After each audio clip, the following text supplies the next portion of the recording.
Hey, shalom, everyone. My name is Zachariah Yahouda, and I'm coming back with another lesson prophesying the downfall of Babylon, aka America, home where all the gross abomination occurred. I'm just coming back with a walkabout lesson. I went up to the library to do some research and get some materials I might need to add on to my arsenal regarding the rebuking this wicked ass kingdom. So man, I want to go into today. I want to go into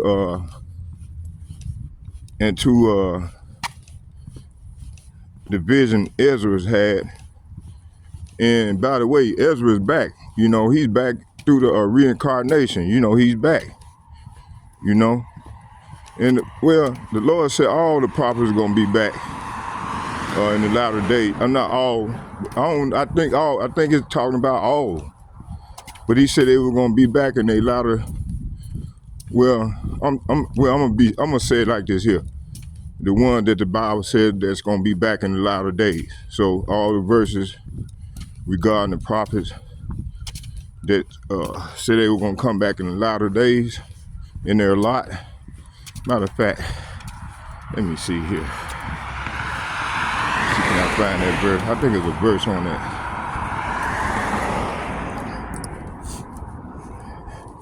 Let me see here. Let me see.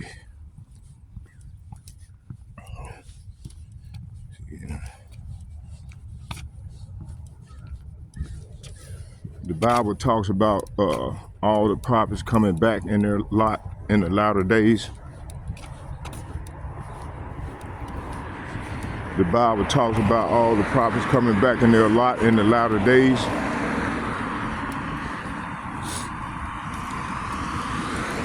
What we got here?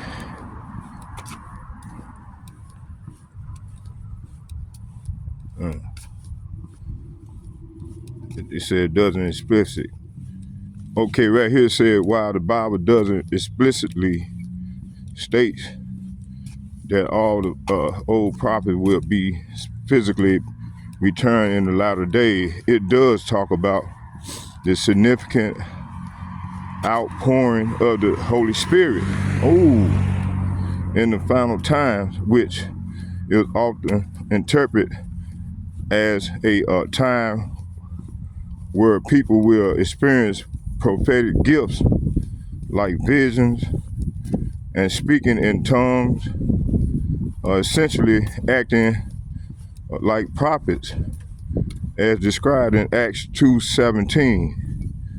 Okay, it said this verse says in the last days, Yahweh says, I will pour out my spirit on all people, and your sons and your daughters will prophesy. Your young men will see visions. Your old men will dream dreams. Yeah, this is the verse that I wanted. So this is what's going on right now. Okay, the key points to consider: focus on the spirit, not individuals.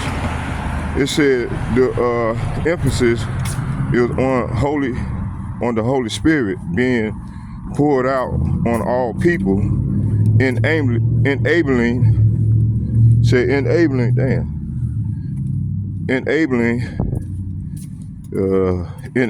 them to experience prophetic gifts, not necessarily the physical return of past prophets. As I disagree with him on that one. Okay, it says some Christians denounce denominations. Some Christian, there go the bus. Some Christian denomination interpret this means a resurgence of prophetic ministry in the end times, will others believe that the full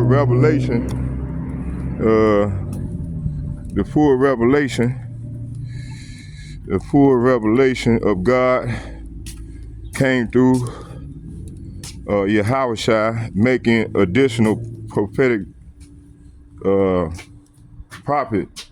prophet unnecessary. Okay, that's what this says. Let me see what time it is. 10:33. Our bus will be in a minute. But anyway, so the prophets are back in their lot. Okay. I didn't know whoever would thought that this would be my prophetic call. So yeah, I'm responding to Elder Apostle Gabar video that I was just watching. One got the question what we really involved in and why are we what is our purpose in this thing? Man, my purpose is, I knew I had a calling because when I was young, man, the Lord showed me some profound signs, man, with the locusts, with that time when he opened that door, when that officer opened the door on me, and then closed it right back. We was in Frito-Lay, we were young. Me and my cousin and one of our homeboys. I think it was about 3 or 4 of us. We was inside, we young, doing what young men do, staying in the ghetto. And so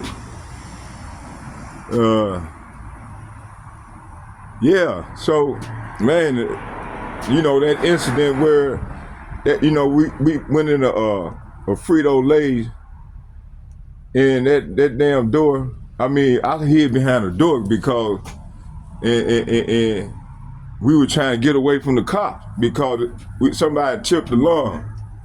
But anyway, we were doing wrong. I don't know, but at that time I wasn't into anything. I was just into being young, dumb, and not knowing what I was doing. Just living, trying to get by. Cause at that time it was I think Ronald Reagan was in office. The minimum wage was $3.35 an hour. Man, we wasn't gonna work all them hard ass jobs. We coming up in the hood when Reaganomics was going on. Shit. But at that time, man, the Lord hadn't drawn me in yet. But I think I always question, Christianity and so on, and question what was my purpose. I knew it was something I always went right with what the injustice and the unfairness, but I didn't realize that it was because we had sinned against the Lord. So as I got older, man, the Lord got to revealing other things to me, like for instance with the locusts. But I also experienced a lot of negativity I went through. Should have been in the spiritual realm, but the Lord had mercy on me, to have me to go through that, and then to take me away from to wake me up out of my dead state. I'm just put it that way. So let's go on. Let me stop ranting, bring out some scripture. So this is my purpose, man. I knew it always had a purpose. I just couldn't figure out why we were going through what we've been going through. Man, see, I can wait on this bus. Hold on here.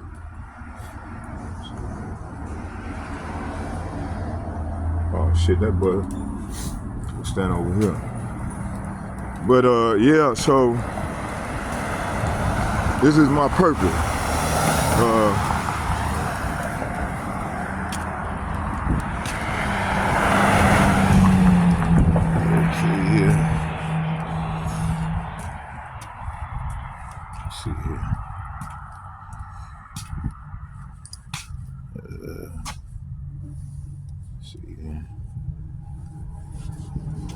Oh man.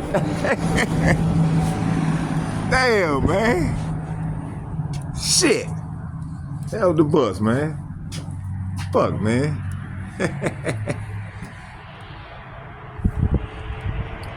But anyway, I was going into, man, a lot of things going on. And let's go into these scriptures. So, I want to go to this. I was reading this about China. Why is America afraid of China? Let's go into this thing, man. I was reading some of this stuff on China.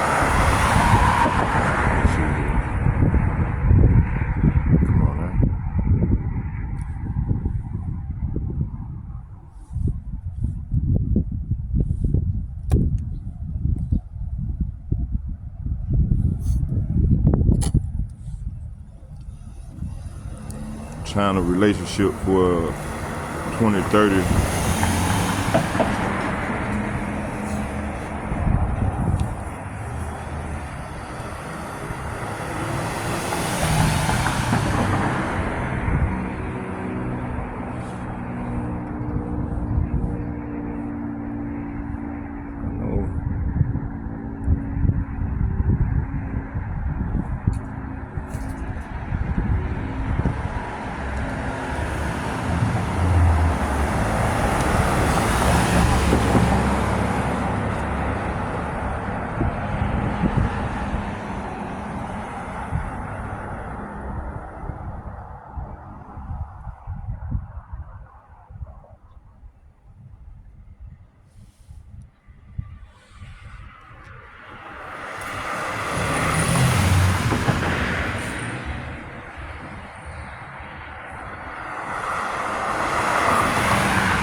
Y'all bear with me. It says U.S.-China relation for the 2030. It said towards a realistic scenario and coexistence. It said U.S.-China relation for 2030 towards a realistic scenario and coexistence. It reads, it said U.S.-China relations for 2030 towards a realistic scenario for coexistence. It has become difficult to imagine how Washington and Beijing might turn their relationship, which is so crucial for the future of the world for the world order, towards calmer waters. If there is to be a hope for doing so. However, policy experts need some realistic vision of what those calmer waters might look like. Okay, I want to bring out a scripture. Let me see. I want to bring out a scripture. Let me see. I want to bring out a scripture. Let's see what scripture I want to bring out here.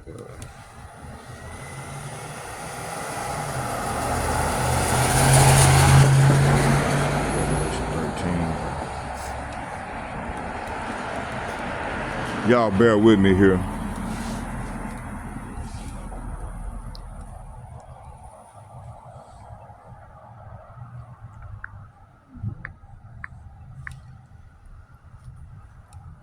Revelation 13.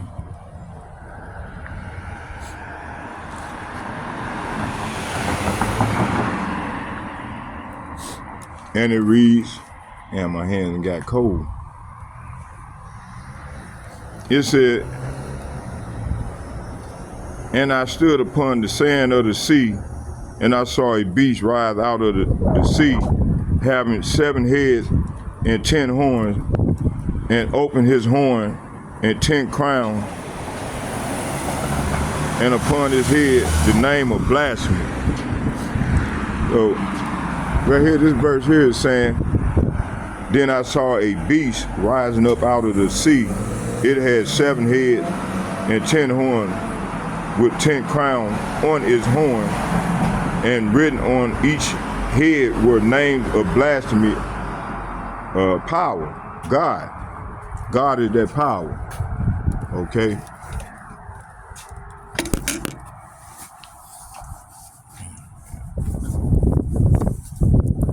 Hold on here. Shit. Y'all bear with me here.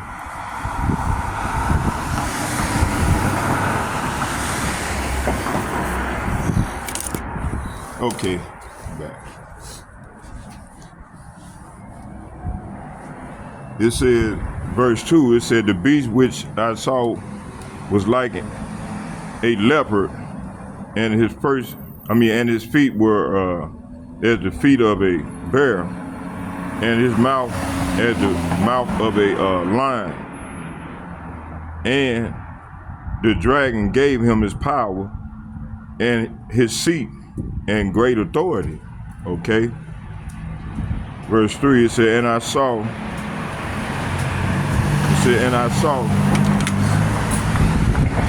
one of his heads, as it were wounded to death, and his deadly wound was healed, and all the world wondered after the beast. So everybody's wondering after this beast, man. And her wound was healed right around the time of the Renaissance. You know, when the Roman Empire, which is America, came into power under the British, under Britain, Great Britain. Okay.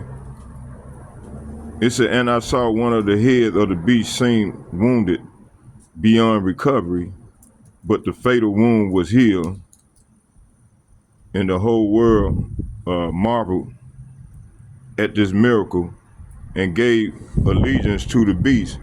So all these nations gave allegiance to this beast. Okay. Verse 4, it said, and they worshiped the dragon. See, they worshiped this dragon, which gave power unto the beast, and they worshiped the beast, saying, who is like unto the beast? Who is able to make war with him? See?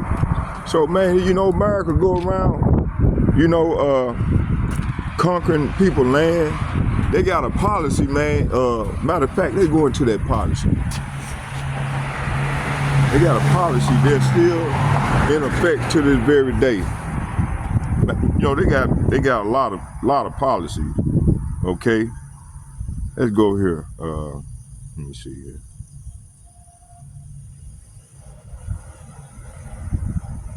Y'all bear with me.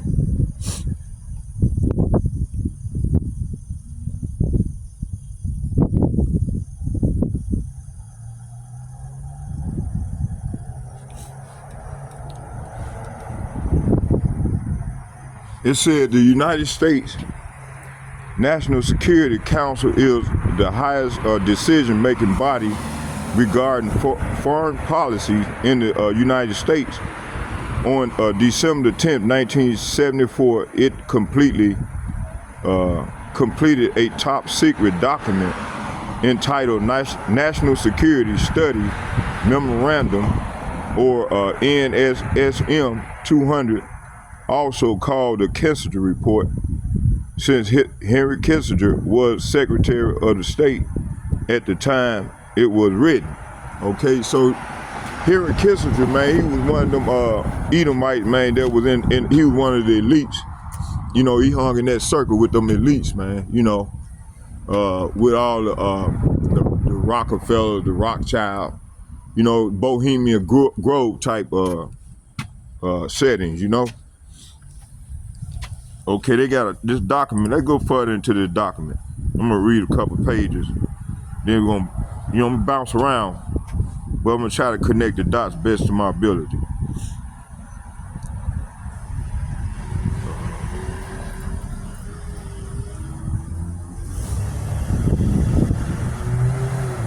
Y'all bear with me here.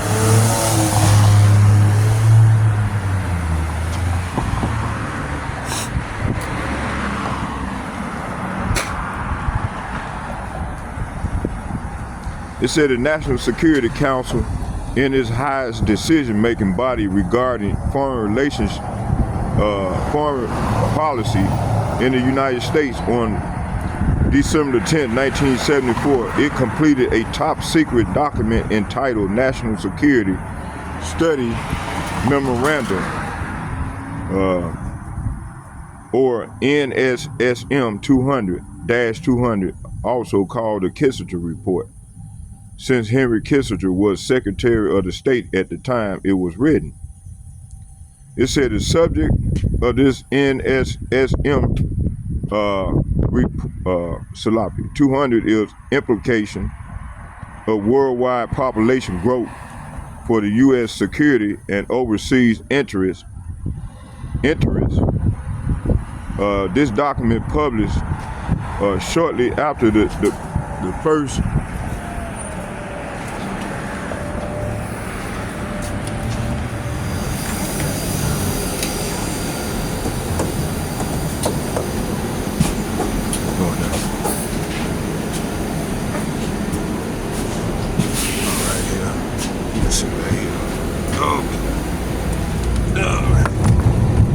Passenger laying across the back seat, please sit up so other people can sit down.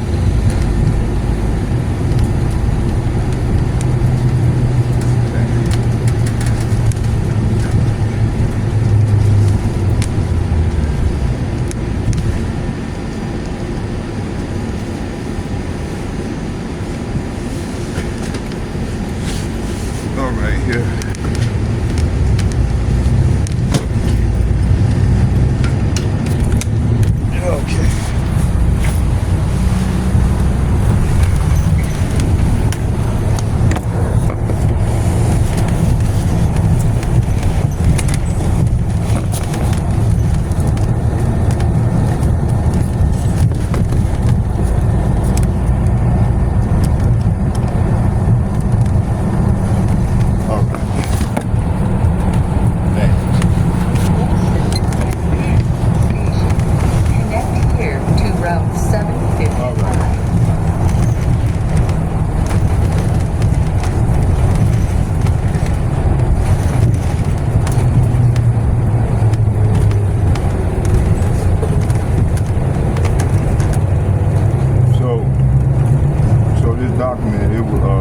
It said the subject of the NSSM 200 is implication of worldwide population Stop requested for U.S. security and overseas interests. The document published shortly after the first major international population conference in Bucharest was the result of collaboration among the Central Intelligence Agency, CIA, the United States Agency for International Development, USAID. So it was one of the talking points of one of the policies that they were, giving aid, U.S. aid, to certain how should I say it, undeveloped country, poor country at that time. Now you gotta keep in mind it was in 1974. It said, and the Department of State Defense and Agriculture, NSSM-200 was made public when it was declassified. Declassified and was transferred to the U.S. National Archives in 1990. Although the United States government has issued hundreds of policy papers dealing with various aspects of American national security since 1974, NS-200 countries to be foundational document on U.S. government population control. See, it therefore continues to represent official United States policy on government population control, and in fact, it was still posted on the USAID website. See, okay, NSSM SM-200 is critically important to pro-life workers all over the world because it completely exposes the unsalvageable and unethical motivation and methods of the population control movement. We can use this valuable document to lay bare the strategies used by unscrupulous governments and aid agencies that are used to bend developing nations to their will. He said their rote denial will be useless in the face of this evidence. The purpose of the Kissinger report, NSSM-200, primary purpose of U.S. government population control effort is to maintain access to mineral resources. See, it's all about the mineral resources of less developed countries, okay, or LDC. The Kissinger report states that the U.S. economy will require large and increasing amounts of minerals from abroad, especially from less developed countries. The fact gives the U.S. enhanced interest in the political, economic, and social stability of the supplying countries. Hey, you know they got to put that word sustainable development. So and they use this word right here, social stability, a lot in that. Okay, it said social stability of the supplying country wherever a lessening of population pressure through reduced birth rates can increase the prospect such stability. Population policy becomes relevant to resources, supplies, and to economic interests of the United States. Okay, I'm gonna stop right there for a minute. Olson and 7th Street Station. Connect here to Metro D line and routes 5 let's read this and right 22. here. It said, in order to protect U.S. commercial interests, NSSM-200 cite a number of factors that could interrupt the smooth flow of material from LDC to United States, including a large population of anti-imperialist youth, whose number must be limited by population control. The document identified 13 nations by name that would be primary targets of U.S. government population control efforts. Understanding the heading concentration on key countries, we find the system for population moderation should give primary emphasis to large and fastest growing developing countries where there is specific special U.S. political and strategic interests. Those countries are in India, Bangladesh, Pakistan, Nigeria, Mexico, Indonesia, Brazil, the Philippines, Thailand, Egypt. At the same time, the U.S. will look to the multilateral agencies, especially the UN-funded Fund for Population Activity, which already has projects in over 80 countries to increase population assistance on broader contribution.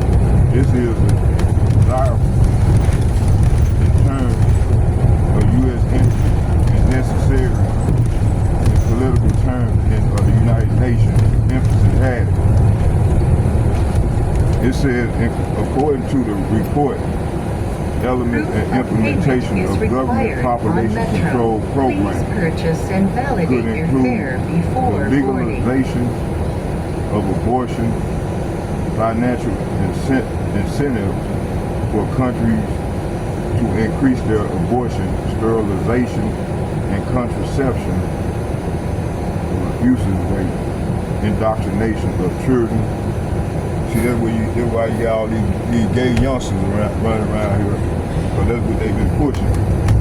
Okay, and contraception use rate. That's why you got all these women going to these abortions and having these killing off these babies, man.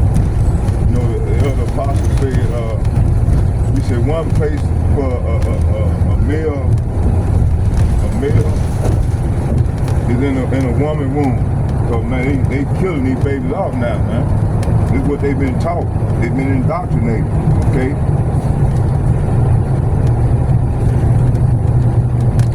And then our people, man, these leaders, man, these so-called leaders pushing that shit. They've been pushing that shit for years, man. They said the legalization of abortion financial incentive for countries to increase their abortion, sterilization, and contraception use rates, indoctrination of children, and mandatory population control and coercion of other forms such as withholding disaster and food aid, unless an LDC, that means least developed countries, implements population control programs. See, they got to implement population control program. This particular form of coercion is evident in this story of Peruvian women who did not wish to be sterilized. The workers visit one woman day and night to wear her down to agree to sterilization. Some food programs leverage their power, demanding that women be sterilized or stop receiving food. Women weren't told about the National Family Planning, 8th Street and many weren't informed about the dangers of sterilization. Some women were even sterilized without knowledge or consent. The population control cartel uses force and coercion in developing countries to push abortion, sterilization, and birth control, as well as other evils such as homosexuality. Let's go right here. Such as homosexuality and transgenderism. That's why you got all these la-las. All these la-las running around here. Fairy, quacking fairy ass nigga. Let me get off. Okay. Yeah. Shit. Hold on. Excuse me, y'all. Let me squeeze through here. Okay. Slang the sword for the Lord. Let's get it. What's going on, man? Why you got all these fairy, quacking cherry ass niggas running around through here, boy? Yeah, the motherfucker. Hey, I want to get off on this one. Yeah. I want to get off on the next one. Hey! Just like, you know, hey! I'm gonna get off with the next one. I thought I was getting off down there. Damn. Like she didn't want to let me on. That's all right. That's all right. Like she didn't want to let me on. Fucking cracker. Eat a mic. What's going on, man? Fucking cracker, man. Cracker didn't want to let me back on. I'm hitting them, man. Showing how evil these people is, man. Hey, you see that video about that cop had that lady on the track? had her handcuffed, and she died on the track. See, that's the attitude she got. These people, they hate us. But you got our people, they always trying to bag them. They love they slave masters. These niggas got Stockholm Syndrome. Look that word up. Stockholm Syndrome. Just keep spinning, check your head, and keep. No, I'm gonna keep on pushing this word. I got him. Man, you look like Cat Williams, man. How you doing there, brother? Keep telling me that. Look like Cat Williams, man. Oh man, hey, I'm sorry I call you Cat. What's going on, Cat Williams? All right, yeah, Cat Williams. All right, brother, you take care, man. Hey, y'all take care, brother. So, yeah, man. Hold on, I got some more. Let's go back to the scripture. Let's get Revelation 13:16. Let's go there for a second. Let's go Revelation. Yeah, I'm gonna set my camera down there by Whole Foods. Get it in for the Lord. Let's go down there and get it in. Ain't got nothing else going on.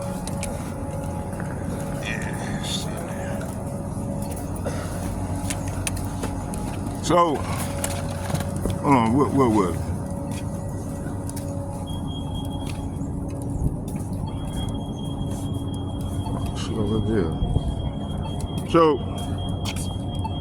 So this let's go back to hold on here, y'all. Let's go back to let's get a couple scriptures.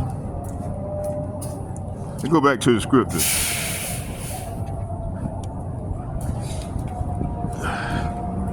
Revelation chapter 13, verse 4.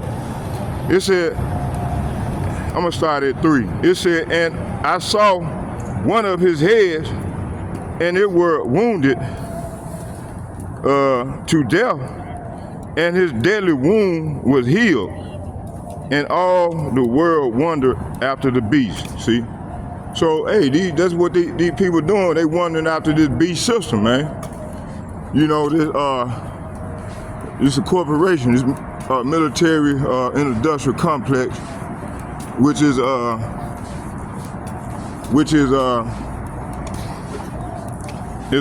beast system, okay? Matter of fact, damn, I can go down there and get him. That right here. At 10 will be here in a minute. We stand right here. Hey, you seen the number 10 come by here? A 10? You seen the number 10? No speak English. No speak no English? Okay. All right, you take care. Okay, yeah, so, let me see here. It says here, it said, I saw one of the head, and it were wounded to death, and his deadly wound was healed, and all the world wondered after the beast. See? It said, I saw that one of the heads of the beast seemed wounded because, beyond recovery, see? So this happened in when Rome had lost its power. You know, the Roman Empire had collapsed. You know, after 7 AD, they went on. They ruled all the way up. Matter of fact,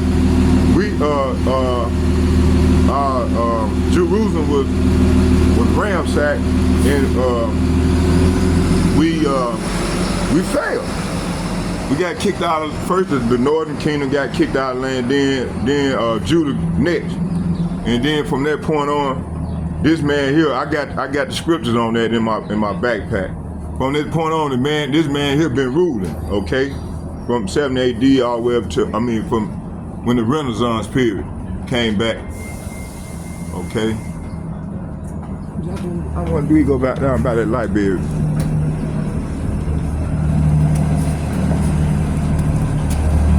So,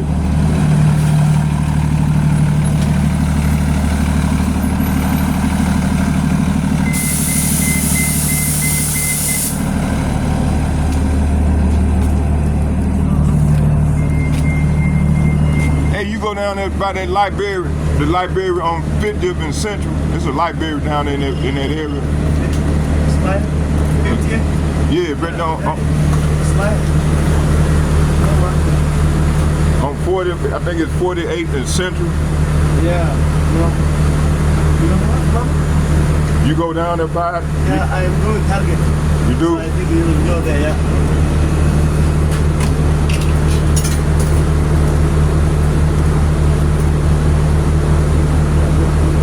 I think she got enough. She good. I think I got enough.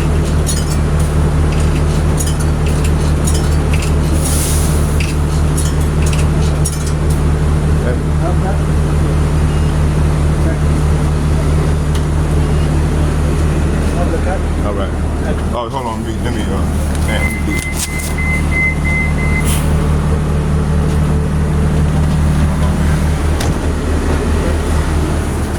All right.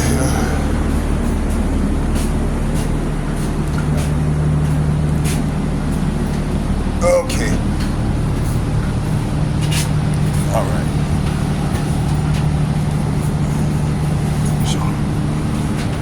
All right, y'all bear with me here. Okay. Let me see here. Oh, shit. Oh.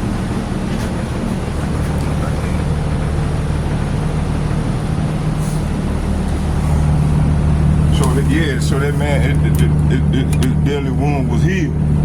Okay. So this is when he came into power. Okay. Let me see here. Revelation,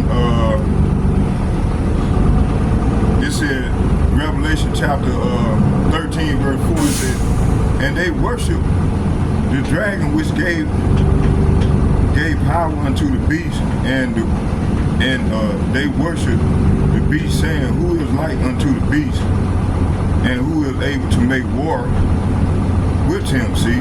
So what they used to do is, if you didn't agree with their foreign policy, like what I just read to you all, then you would pose a threat to their national security. That's how they would word it, you know? Okay. Verse 5, and there was given unto him the mouth speaking great things. See, they speak great things. These great things that they speak are talking about this new world order agenda under sustainable development. Okay. It said, and there was given unto him a mouth speaking great things and blasphemy. The power was given unto him to continue 42 months, okay? Okay, so that 42 months was the time, you know, all the way up to now that our leader, Albert Bibbs and them came on the scene, you know, and they woke our people up, man, you know, and we've been having this great awakening ever since, okay? It said the beast was allowed to speak great blasphemy against God. See, the blasphemy is like God loves everybody, come at thy will. So they do everything contrary to what's written in this book, okay? It said then the beast was allowed to speak great blasphemy against Yahweh Ba'ashem Yahushua, and was given authority to do whatever he wanted for 42 months, see? It says here, well, that 42 months could be,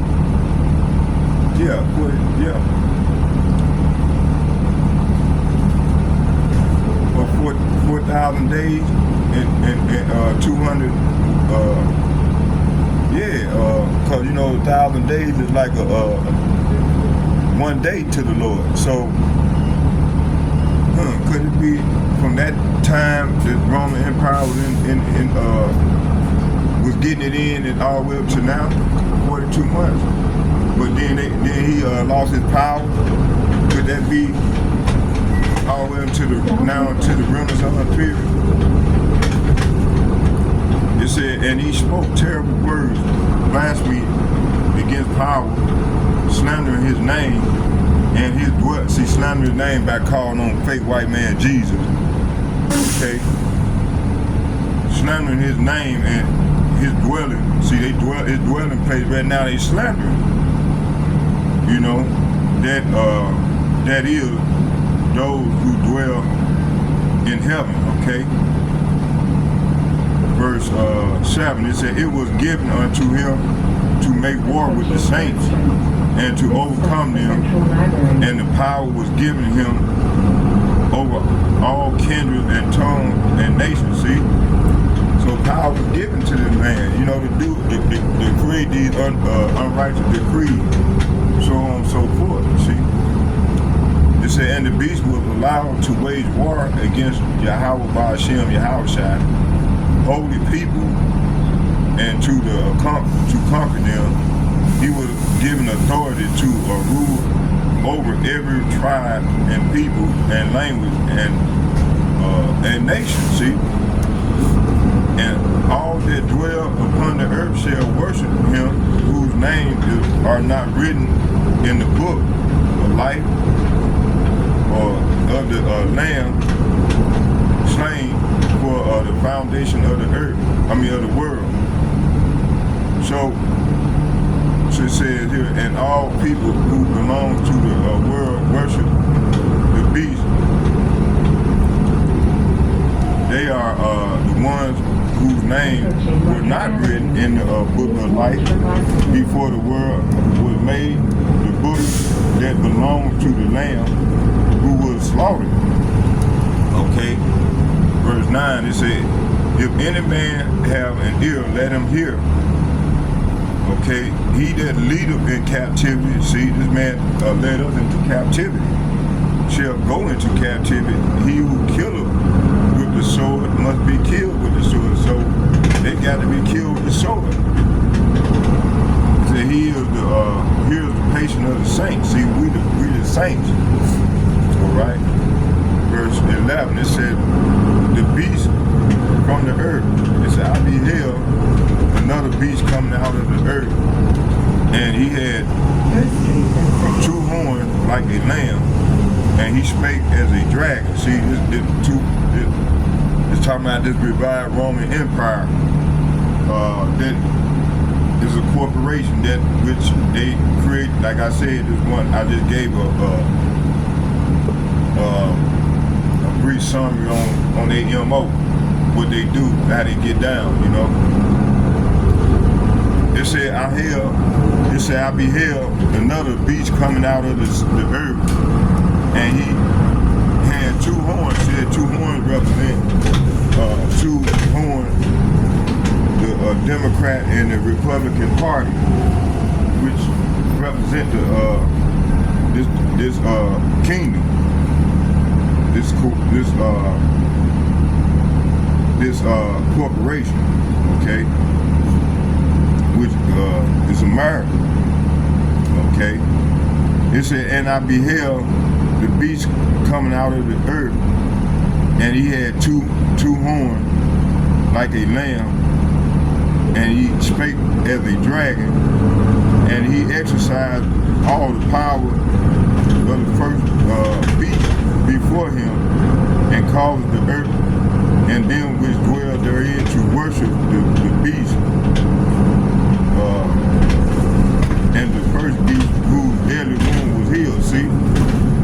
And he do a great wonder. See, one of them great wonders is this digital currency that they trying to promote and bring about in their New World Order agenda. See, they in the last phase of this thing, okay? They at the end now. They know their time is short, so they trying to rush this thing. It said, and he does great wonders. So the great wonder is they AI. It's AI, artificial intelligence, which gonna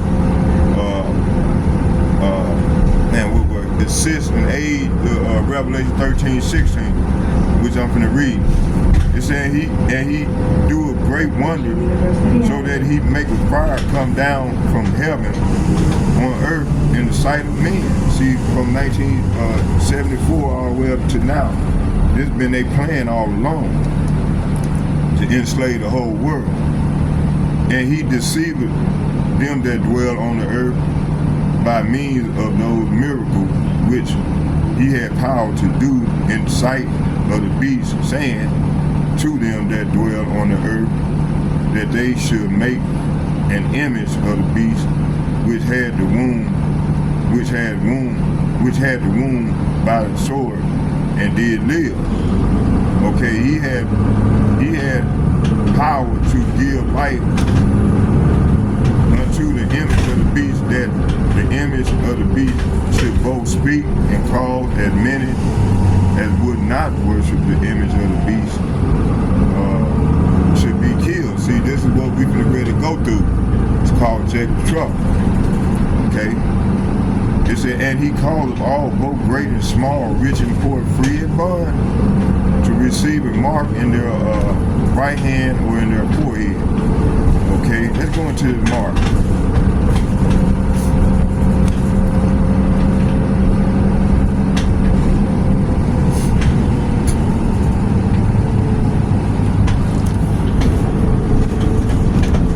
That mark.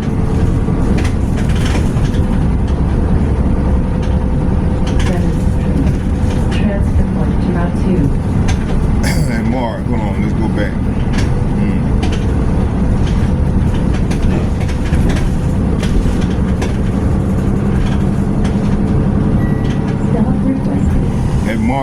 The mark is the charagma. A neuter speech G5482. It says karax, etymology karaso, to sharpen, to point akin, through the scratching, with the idea of scratching. Grappa, etymology word, it said to write with reference to form the letter. It said to delineate,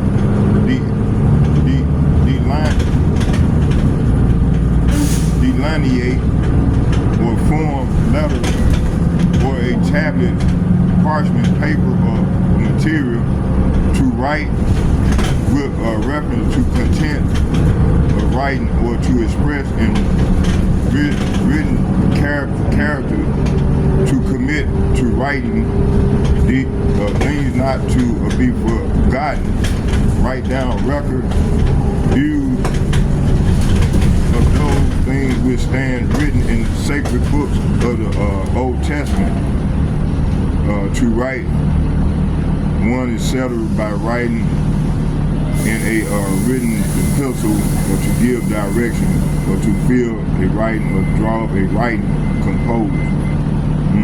Okay. Let's go back to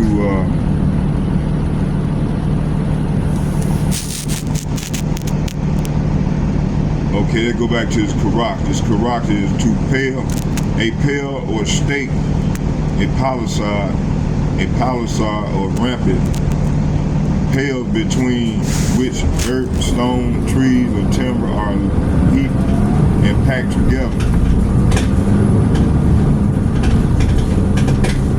It's a stake of that's that stake that they're gonna use. I mean, well, the paraphernalia that they're gonna use to insert that chip, that C-hip charagma off inside your inside of you, in your head, or in your right hand or your left hand.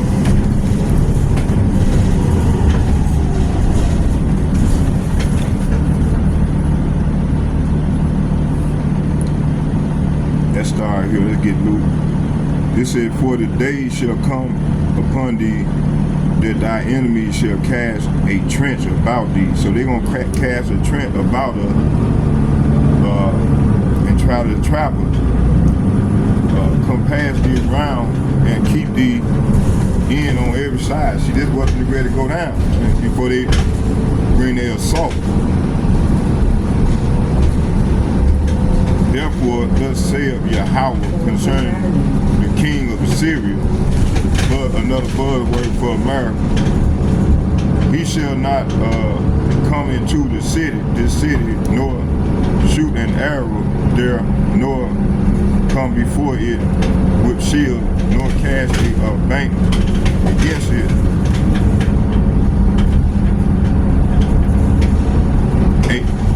And lay a siege against it, or build a fort against it, or cast a mountain against it, set a camp also against it, and set a bottoming ram against it round about.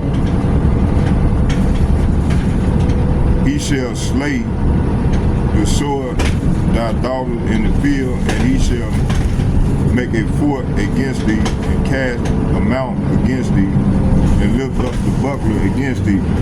So this after he performed his will. Okay. So Luke, it said, for the day shall come that thy enemies shall cast, they're gonna cast a trench around about thee, and compass thee round about, and keep thee in on every side, until they perform their purpose on the 2/3. Let's go back. Let's get that correct. It said a stamp and imprinted mark. That this go for those that don't want they entrench and surround us and create this order out of chaos. They're gonna propose a stamp. That charagma is a stamp, an imprinted mark, a mark stamp on forehead or in the right hand as the badge of followers of the anti-Mashiach. You know, we know there's many anti-Mashiach, but anybody that oppose teachings of the Lord, it said in his ways. It said the mark branded upon horses. See, this mark is a signature that you are a slave of your master, which is the elites. So this is their way of making you a perpetual slave forever. The mark branded upon horses, it said things carved, sculptured, graven work, adulterous image. Okay, let's get some precepts. Revelation 13:16, he said he calls them both small, and he calls it all, both small, great, and rich, and poor, free and bond, to receive a mark in their right hand or in their forehead. See? Revelation chapter 14, verse 9, it said, and the third angel followed them, saying with a loud voice, if any man worship the beast and his image, and receive his mark in his forehead and in his hand, and the smoke and torment ascended up forever and ever, and they have no rest day nor night. And who worship the beast and his image, and whosoever receiveth his mark of his name, see? It said, and I saw it were a sea of glass mingled with fire, and the third of that had gotten victory over the beast, and over his image, and over his mark, and over his number of his name, stand on the sea glass, having the harps of power. And the first went out and poured out his vial upon the earth, and fell enormous and grievous sword. So these people gonna get a sword. They're gonna get counsel, man, from accepting that chip. It said here, it said, and there fell a noisome and grievous sore upon him, upon the men had the mark of the beast upon him which worshipped the image. See?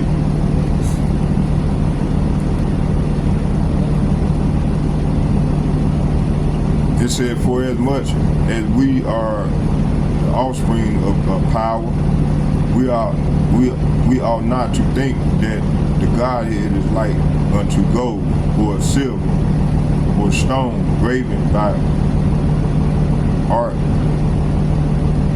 and man's device. See, this man's device is he conjuring up this scheme to enslave the whole earth. Okay, bring it about his New World Order agenda. You see?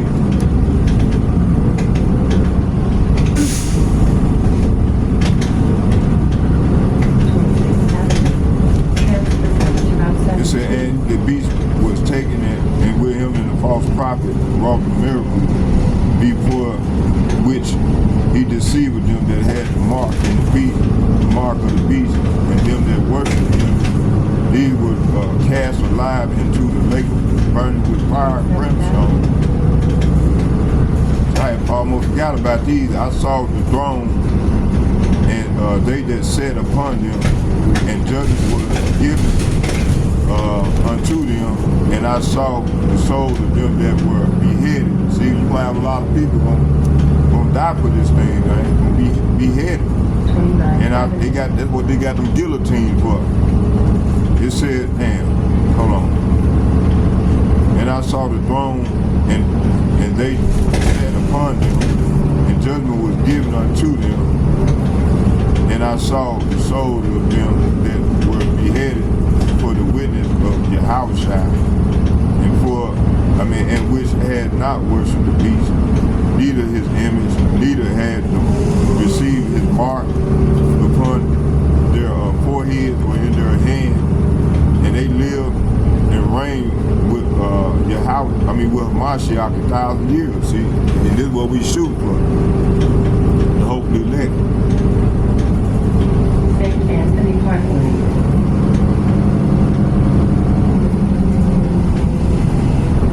Okay, we got them all. Okay, that's it. So let's go back here.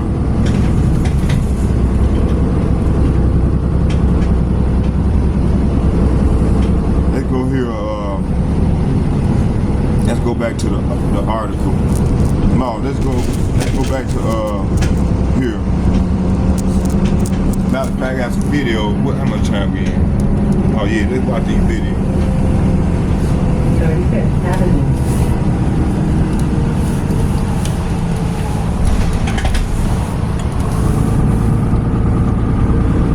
Hold on.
under section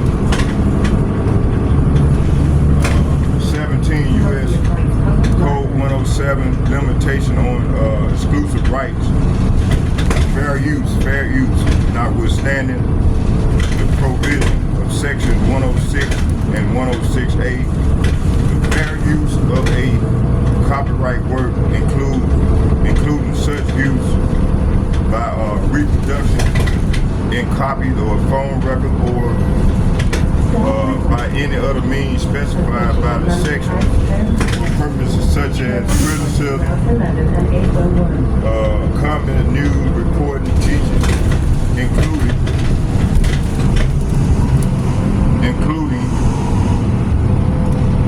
multiple copies for classroom use, scholarship, research, if not an infringement of copyright. Copyright in determining whether the use made of the work is in any particular case is a fair use. The factor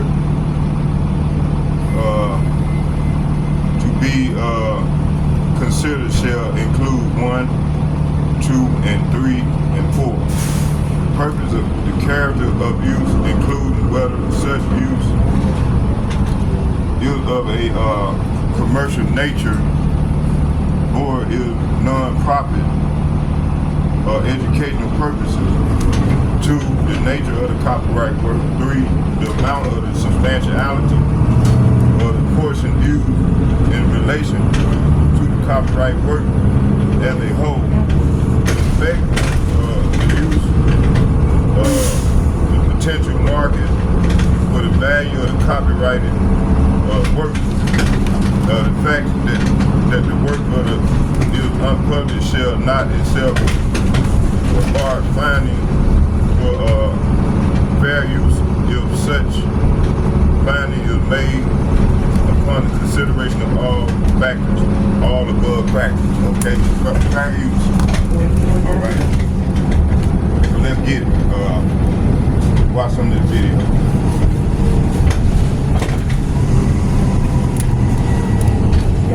Okay, okay, here. Let me see, do this right here.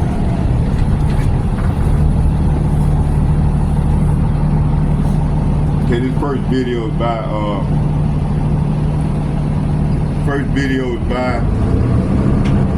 let me see here.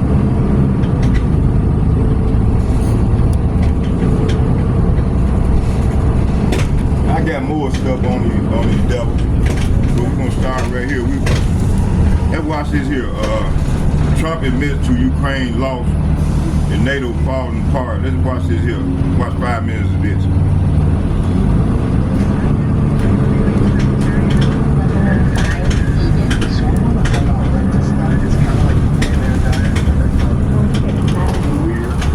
I'm just going to break it down. This is as basic as it can. Weird. That's Starmer and Trump.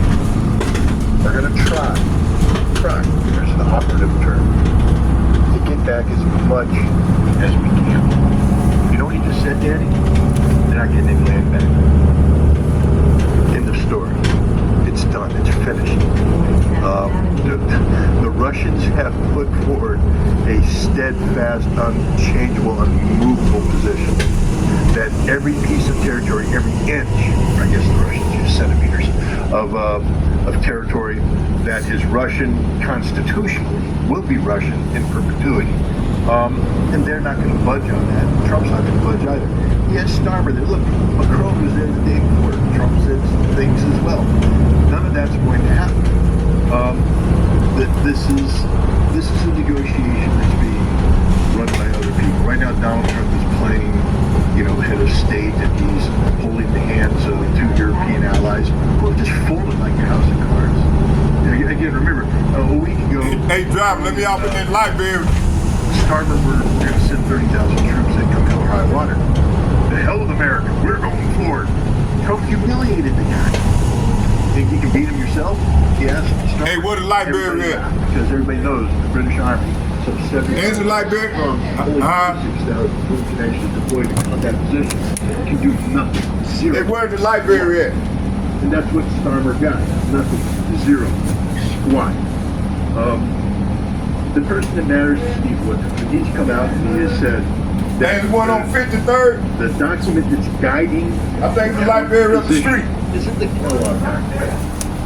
It's the April 2022 peace treaty that almost was. He said that was almost a done deal, and that's what they're relying on. So if people want to know what's going on, Ain't it's a library up the street. Updated with what Myron said is.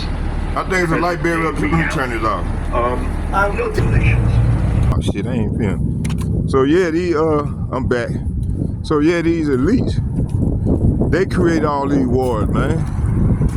The Oppenheimers, the Rothschild family, the Oppenheimers, all these these elites that meet in these secret chambers, these secret rooms, you know, and decide what they're gonna do to the poor.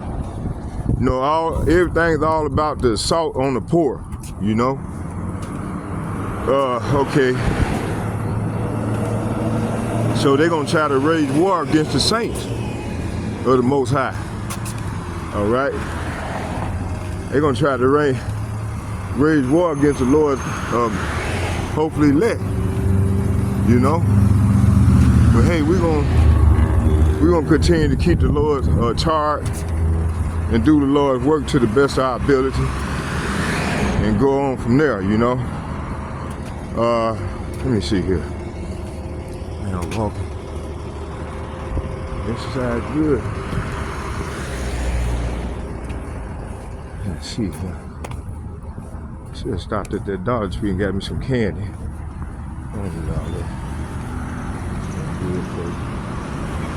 Y'all bear with me. We're gonna show some more of the video.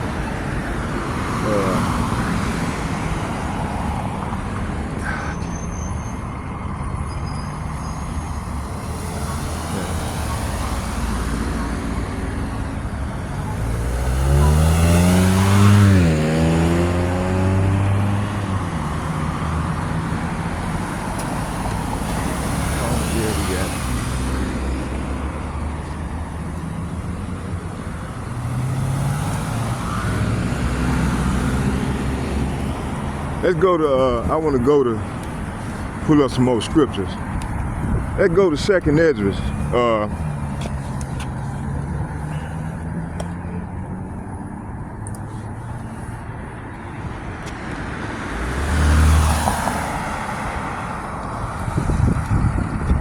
Matter of fact, yeah, let's go to 2nd Esdras.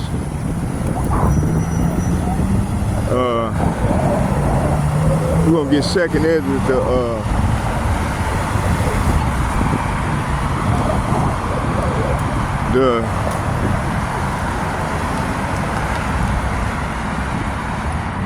let's get 2nd Esdras.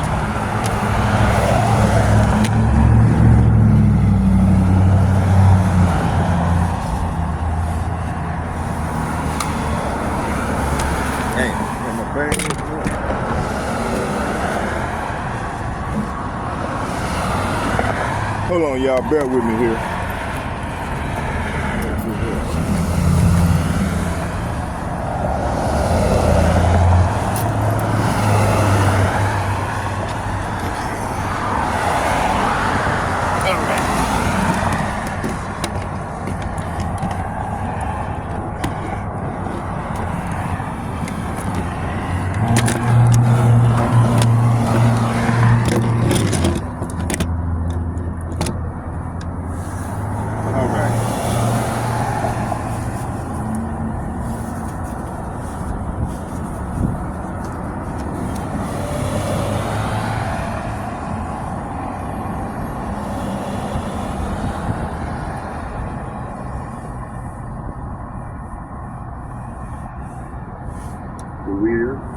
I'm just going to break it down. This isn't basic. This is that's Starmer and Trump. We're going to try, there's an operative thing, to get back as much as we can. You know what he just said, Dan? You're not getting any land back. In the story. It's done. It's finished. The Russians have put forward a steadfast, unchangeable, unmovable position that every piece of territory, every inch, or I guess the Russians use centimeters, of territory that is Russian constitutional will be Russian in perpetuity. And they're not going to budge on that. Trump's not going to budge either. He has Starmer to live. Trump was there the day before. Trump said some things as well. None of that's going to happen. This is a negotiation run by other people. Right now, Donald Trump is playing a statement. He's pointing hands with European allies. Again, remember, a week ago, Crone and Starmer were going to send 30,000 troops in come hell or high water. The hell with America. We're going forward. Trump humiliated the guy. You think you can beat him yourself? Yes, Starmer. And everybody knows.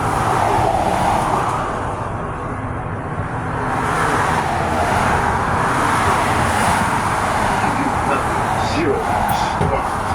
And that's what Starmer got. Nothing. Zero. The first thing is he's come out and he has said that the document that's guiding Trump's position isn't the Kellogg document. It's the April 2022. He said that's what document. That's what they're relying on. So if people want to know what's going on, it's that document updated with what Vladimir Putin said is present day reality. Is Trump going to make an opening gambit saying, hey, let's get some trouble? Let me ask you this too, Daddy. Is there a ceasefire right now? No, there is no ceasefire. There's not going to be a ceasefire either. There won't be a ceasefire until this is done. And Ukraine has, two options. Lose another million people as they futilely try to hold on to territory that legally is Russian, or accept the fact that they've lost and concede that. That's it. There's nothing else going on here. Trump didn't say anything. I just parsed it out for you. He didn't say anything. And people are blowing that up, saying he's surrendering, he's caved in, the British this, he's betraying. He hasn't done anything. The Russians and the Americans have agreed that the first thing they're going to do is normalize diplomatic relations. The second thing they're going to do is develop economic relations. And the third and final thing they do once they have this foundation of trust is bring it into this conflict. And I think this is, basically Trump telling the Russians, hey, get to work. Finish this thing. Do what you need to do to make the negotiation that much easier. Because, frankly speaking, it's going to be a tough negotiation for Trump to come in, for his people to come to a table at the time to negotiate, and the Ukrainians are still running on the Zaporizhia city and the right bank of Kherson. Because at that point in time, the Ukrainians are going, we didn't agree with the referendum. The Russian Constitution doesn't trump the Ukrainian Constitution. We still occupy this land. Why are we giving it up? And that's a tough vote to row. But I think what we're looking at right now, though, is desperation on the part of the Ukrainians. You see Zelensky now, Starmer, Macron coming over here trying to get Trump to move forward on this peace plan. Trump's not going anywhere. Putin said it's the 2022 Istanbul communique updated to present reality. And I think what Trump is saying is, let's get the present reality sort of updated when we sit down. But that's it. I don't know why people are. I've just looked at the panic and I'll just bring up another thing. Vietnam. Paris peace talks began in 1968. They ended in January of 1973. 5 years. I review a lot of products, and it's very rare to ever get a product in where you think could absolutely change the industry. And yet that is exactly what I think this Valerian Vision Master can do. Now, you may not be familiar with the Valerian name, and that's because it is a new brand that is coming out via Kickstarter. And although it is a new brand, you probably have heard of their sister brand, AWOL Vision. AWOL Vision is, of course, one of the leaders and arguably one of the best ultra short throw projector companies in the world. Now, Valerian is the sister brand to AWOL Vision. They they're going to be specializing in long-throw projectors. Now, they have 4 different projectors coming out on Kickstarter with a wide range of prices. Now, all of these prices shown are assuming that you're going to do the $50 refundable deposit, which takes an extra $200 off the early bird Kickstarter price. Let's go ahead and do a quick breakdown of the 4 different projectors. Hold on, y'all. Damn, Plus I and ain't the Plus see 2, they look very similar, with the Plus 2 being a little bit brighter. One thing, Donald Trump has done more in 1 month than anybody has ever done in any peace negotiations in the history of modern warfare. More in 1 month. He has resolved the most difficult issue out there, NATO. So what the hell are people talking about here? Where's the panic? Where's the uncertainty? Where's the betrayal? Where's this? Calm down, everybody. Donald Trump said he wants peace, and he's going to get peace. And it's going to be a real peace, not a fake peace. Not a peace that's cobbled together rapidly to appease all the panickers on X, but a peace that lasts forever. In order to do that, you need things like security guarantees, not the kind that Starmer and Macron are talking about, but the innovative kind that Donald Trump's talking about. Economic-based security guarantees that ties the United States to Ukraine and to Russia simultaneously in a way that's economically beneficial for all parties involved. That's how you stop a war, not by putting European peacekeepers on the ground. So I think Donald Trump is just moving forward brilliantly on a pace that's realistic, on a very aggressive pace, and one that's going to see a lasting peace brought out. And there's no evidence out there that suggests that I'm wrong in my analysis. Everything actually supports what I'm saying. Well, you mentioned this idea of history, seeing the United States be engaged in long peace talks. And when you mentioned the example of Vietnam, made me think that there wasn't very much peace during that process. The war dragged on a lot, and there was many more killed. Okay. Do you find that this is going to be a similar situation then? Because it seems like neither side right now is in a huge rush, and even Donald Trump himself has said that, and I'll play this for you, Scott, just so we can. This was during the talks about the mineral deal. Here's what he had to say about arming. Security on our money, we have it secured by, they have rare earth and they have oil and gas and they have a lot of other things, and we're asking for security on our money. They've agreed to it. Ukraine has agreed to it. And we are, but we want it secured, and the money is going to be secured. Because if we didn't do that, then Putin would say, he won. We want the thing that's already done. And frankly, we'll go as long as we have to go, because we're not going to let the other happen. So, as long as we have to go, I want your thoughts on that, because what do you have to say to those who are questioning why the arms and the aid to Ukraine continues even to this point where it seems like Trump has said that he wants peace, and one of the quickest ways to peace is to stop the flow of the weapons? First of all, I think, can we reach an agreement that Donald Trump is oftentimes inarticulate? Sure. And that when he speaks, sometimes we'll watch a couple more minutes, then we will become sort of a mumbo jumbo of ideas and concepts. So let's throw that there. So what I'm asking you to do right now, working with me, is throw away that entire statement for a second, and let's just talk reality. There's a budget right now, the House of Representatives, because last time I checked, the way the system works, I think the House has to pass a budget authorizing money to be expended to buy weapons. You know how much money is in that budget for Ukrainian weapons? Much. Zero. So you know how many weapons Ukraine's going to get in the next 6 months from the United States? Zero. Nothing. There's nothing in the pipelines. They're squeezing out what was already authorized. Much of that has had kind of hold on. What Donald Trump is saying in his word salad is that we've got $350 billion. Now, I don't know the economics of the rare earth minerals, but that's a number he likes to throw out there. Some people dispute that number. But he says that's our security. the other thing I'm saying is that money, that 350, can open the door. Okay, let's watch this other video I got. Let's watch like a few minutes of that. And then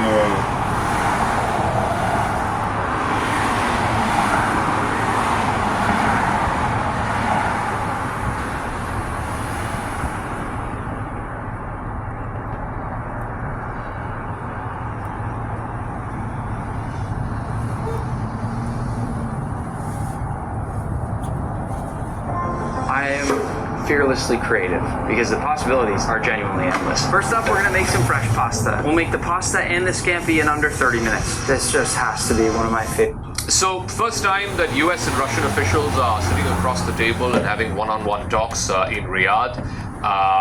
Lavrov and Rubio have met, and there is expectation that both the presidents could likely meet before the end of the month. Just how significant is the meeting, and the fact that Russia and the US are meeting at the highest level, just what does that mean? This is very significant. It means the end of 30 years of U.S. foreign policy based on the idea of unipolarity or hegemony. When the Soviet Union ended in December 1991, the U.S. Foreign policy establishment went into overdrive with the idea that the United States now runs the world. It based policies on that unipolarity for the next 30 years. This was a very arrogant, unwise idea because the United States, after all, is only 4.1% of the world population, so it's hardly going to run the rest of the world. I think Trump is returning to a kind of realism that we are a multipolar world. The U.S. and NATO are not going to defeat Russia in Ukraine. Ukraine has suffered terribly from especially the U.S. provocations of NATO enlargement. I think Trump is going to do something quite constructive, which is just return to normal relations with Russia. And this is good. There are no fundamental obstacles to the U.S. and Russia having normal relations. What may that mean for the Ukrainians, though? The Ukrainians have been saying, we're not even part of the room where this conversation is happening. You're practically going to decide on our future, a war that we have fought for the last 3 years almost, and we're not even part of that conversation. So how could this likely play out with the Ukrainians? Ukraine is in a tragic situation, and I warned them of this. Henry Kissinger had a famous line that to be an enemy of the United States is dangerous, but to be a friend is fatal. And I told the Ukrainians that they were going to end up like the Afghanistan of Europe. They didn't believe it. They put all their chips in with the U.S. No country should do that. This is a multipolar world. This is not a place where you put all your chips in with the U.S., especially if you sit next to Russia. So Ukraine could have had a much better deal for years and years and years. Now it's going to get a not so great deal. It's going to lose some territory. It will be neutral. That will be the essence of it, but it will continue. There will be a sovereign Ukraine state, a little bit less territory, but it's going to be neutral. It's not going to be a member of NATO. How do you see the Europeans responding to this? We know there was a high-level meeting that President Macron convened. The Europeans are seeing this as a fundamental sort of break in the traditional cross-Atlantic relationship between the United States and its NATO partners in Europe. Two things. Can Europe fill in the void when America retreats? And two, how does this fundamentally change the way the Europeans view their collective security architecture? Well, regarding the war in Ukraine, Europe cannot fill in for the United States. Even the United States plus Europe could not defeat Russia. So this is basically a war that was a terrible idea and is thankfully coming to an end. And whatever Europe says about continuing the war, this is stupid. They don't have any capacity to do that, and it makes no sense. But this is a basic change for European security and European foreign policy. For decades, all of European foreign policy was to be under the umbrella of the United States. It was to essentially hand over foreign policy to the United States. The transatlantic alliance was supposedly everything. Well, that's also a bad bet. Ukraine made a bad bet. Europe made a bad bet. Again, it's not a surprise to me. I've been saying this for many, many years. Europe needs its own foreign policy. Can it happen? Of course it can. Europe is a $20 trillion market. Europe has nuclear weapons with France. Europe has 450 million people. What's going on, veteran? You veteran? The greatest technology. Okay. How you doing? Of course, the highest living standards on the planet. Yeah. Europe needs to get its act together. It needs to end Russophobia. It needs to end the dependency on the United States. It needs to understand that Europe has to be one of the great power regions of the world, independent of the United States.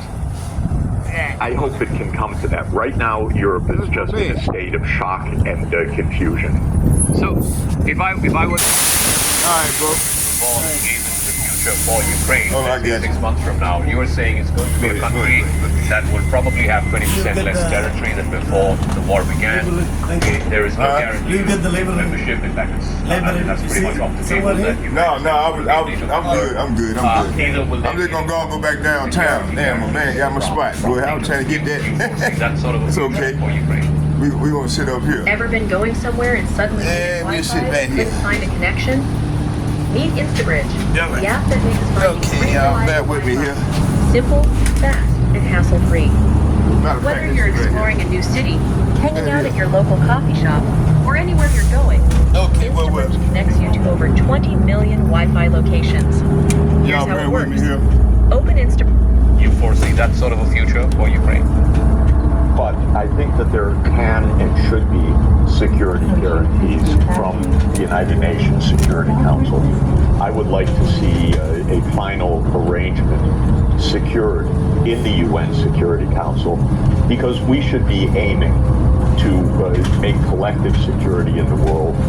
The UN is very weak right now, but it could be strengthened if the US drops its unilateral veto all the time, and if it comes to understand that in a multipolar world, we need a multipolar governance system. By the way, one of my favorite initiatives is to get India into the UN Security Council as a permanent member, because that would make it a much, much stronger body, a much more legitimate body.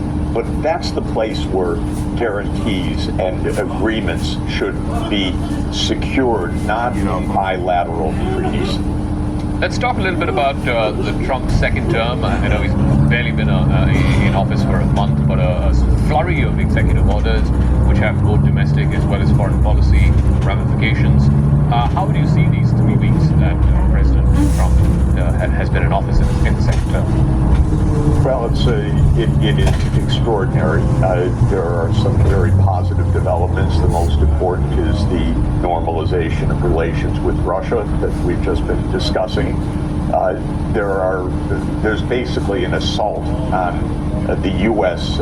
Governance institutions internally, a dismantling of the regulatory apparatus, a dismantling of the federal civil service.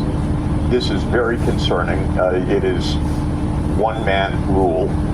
It is not by Congress. It's not by law. It's not by a budget vote. It's by executive decree. What we see is a remarkable deterioration of American institutions. We're a democracy hanging by a thread. We have certainly some institutional traffics of democracy. We have elections. But other than that, Congress is dysfunctional. Congress is dysfunctional. Whoa. Okay, let's go right here, y'all. Hold on here. Okay, let's get some scriptures. Y'all bear with me. Hold on. Okay. Hey.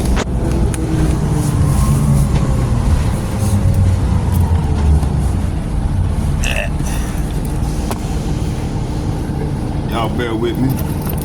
Hold on. Hold on.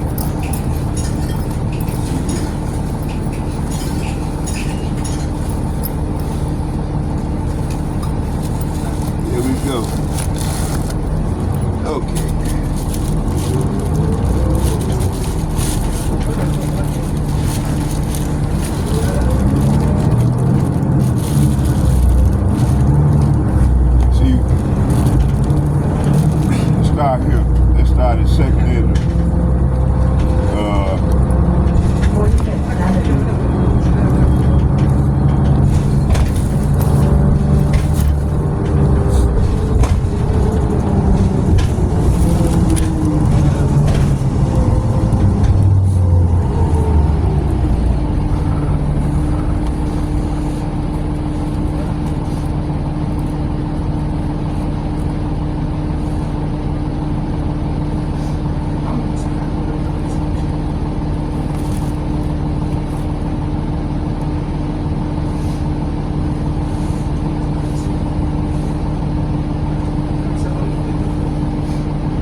is second Esdras, the 15th chapter.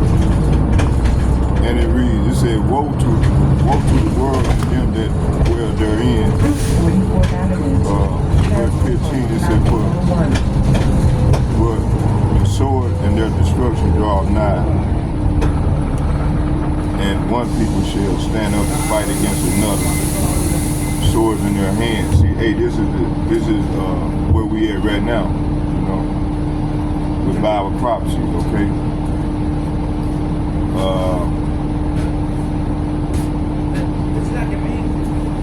Second Ezra chapter 15, verse 30, 31, and it reads, it said, and he shall come to the astonishment of them that dwell therein.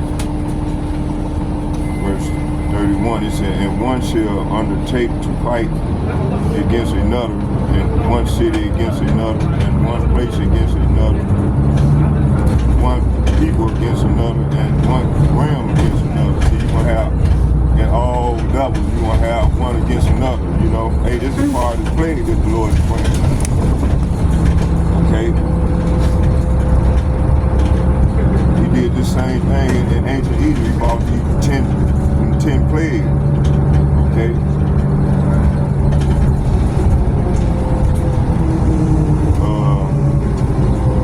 Second Ezra chapter 13, verse 34, it said, and an innumerable, it said, and an innumerable multitude shall be gathered together, and as thou sawest them, willing to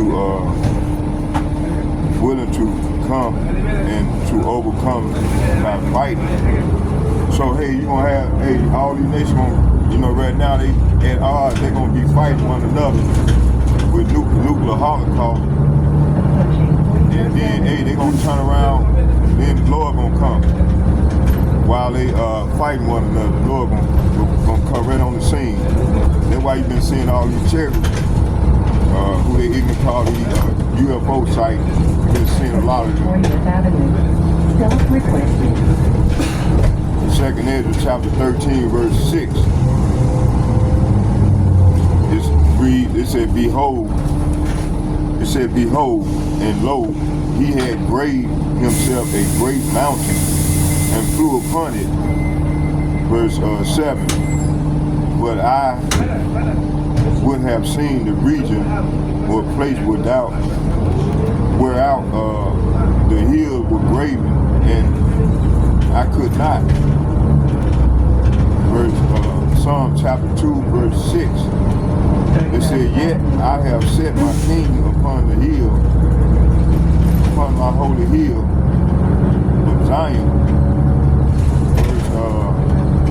Verse 6.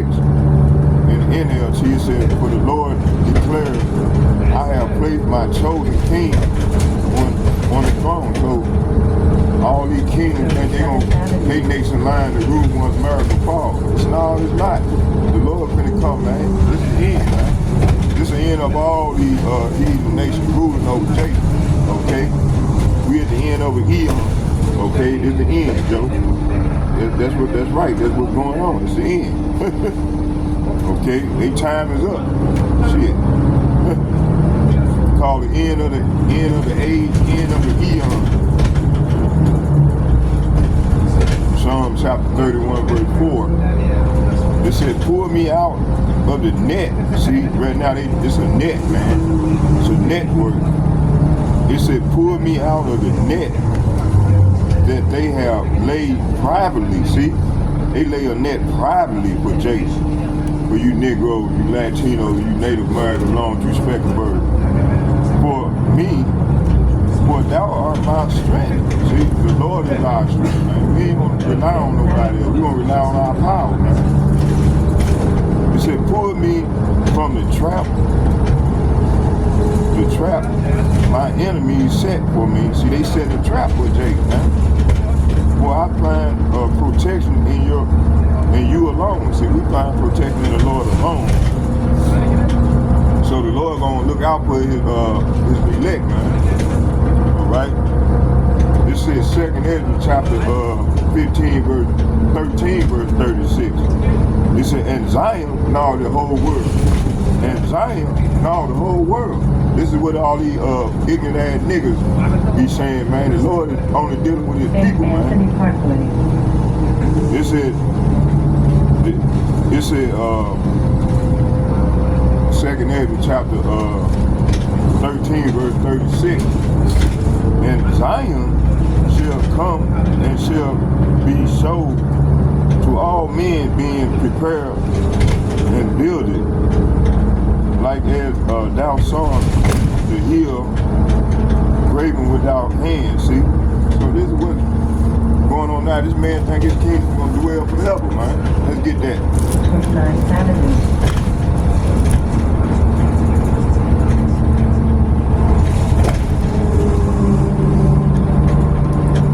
I want to get that before I won't forget.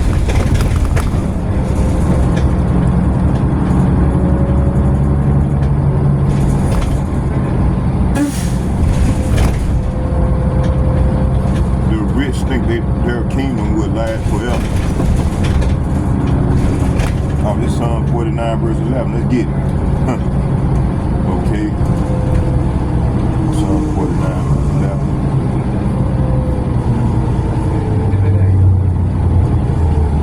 Approaching 26th Avenue. Transfer point to Route 17. Psalm 49 verse 11.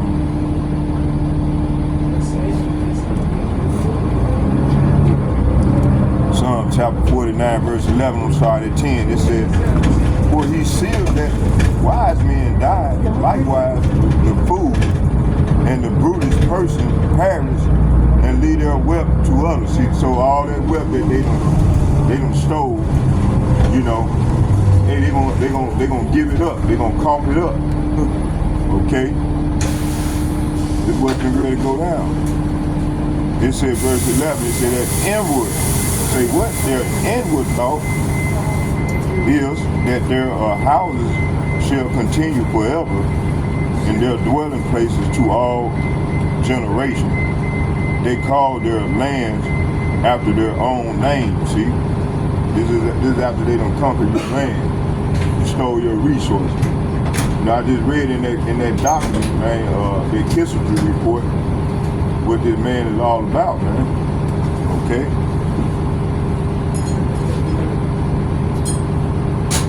Let's get 12. It said, nevertheless, man being in honor abideth not. He is like the beast that perish. So this devil gonna perish, man. Him and his seed and his people. Okay? Let's go back. It said those who are wise must finally die. See? Just like the foolish and senseless, leaving all their wealth behind. See? So these elite, they're gonna leave all their wealth behind to us. Jake. We gonna rule for 1,000 years. And they ain't gonna be wiped off. The evil, the wicked, gonna be wiped, rounded up after 1,000 years. The Lord gonna round them up. He said we gonna for everything that they did, they gonna be rounded up and eradicated off the face of the earth. So live luxurious. This is the last hurrah for them, man. It said their inward thought is that their houses shall continue forever, and their dwelling places to all generations. They call their land after their own name. See, this is what they did to this land after they conquered from the northern kingdom, okay? Verse 12, it said, nevertheless, men being in honor abideth not. He is like the beast that perish. See, so this devil, verse 12 said, but their fame, see, but their fame, American fame, will not last. They will die just like animals, see. Verse 13, it said, their way is their folly, yet their posterity approve their sins, see. So verse 12, And 13 is saying, but their fame will not last. They will die just like animals. This is the fate of the fool. See, they fool, and this is the fate of them. Though they are remembered as being wise. See? So this is what we can go down to them. All right, let's go here.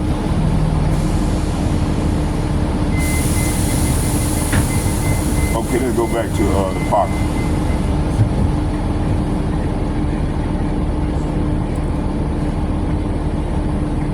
Let's get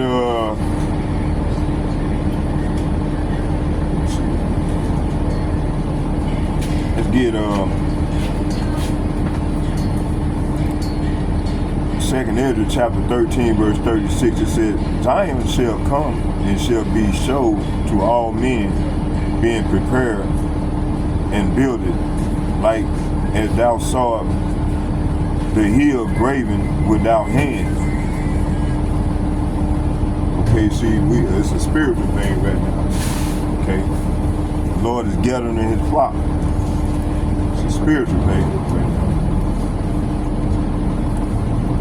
The physical temple is not being built until we round them up, take them out of the bunkers, which the Lord gonna preserve these elites. They ain't gonna die through this thing. They ain't gonna be preserved for slavery. Them, their kids, and so on and so forth. Okay? So this is their last hurrah. Let them rule. Let them keep doing what they doing. Because their time is coming to an end, man. And it's the end. The time is up. Second Esdras chapter, let's get Daniel. Daniel chapters 2 verse 34, and it reads, it said, Thou sawest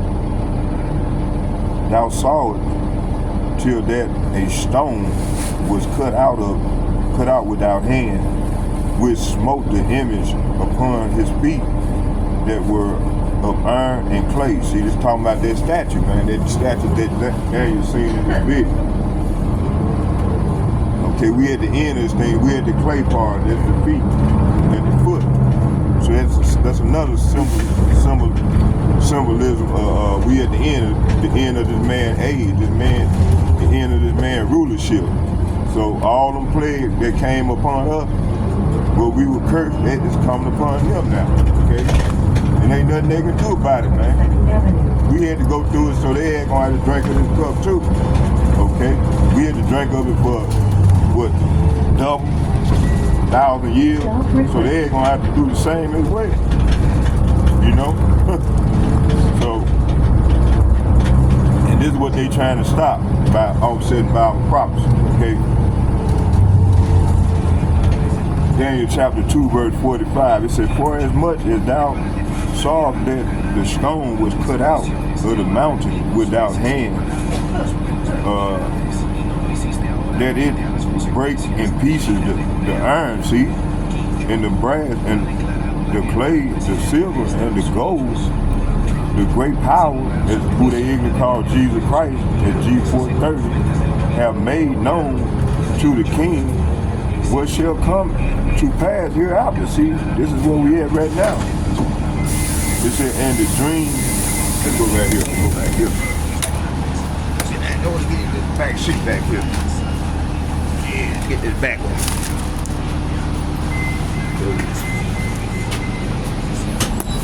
Get back here. Okay, I got it. Yeah, that's it back here. So yeah, so let me see what was.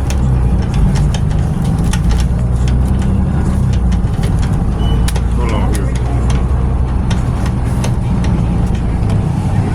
I don't think I got you on there, brother.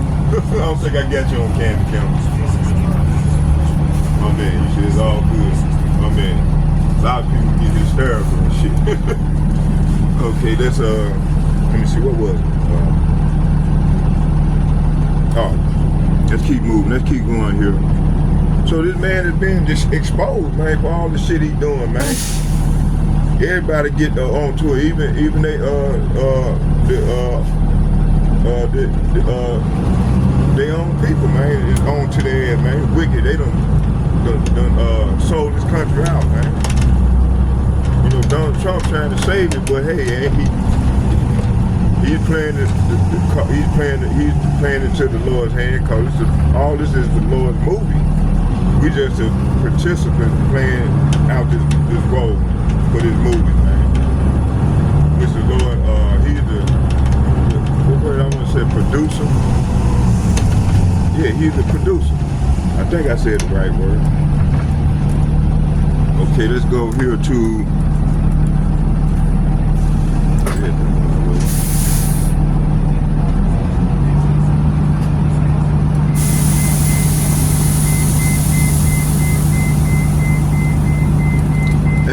Let's read Daniel chapter 3 verse 34 again.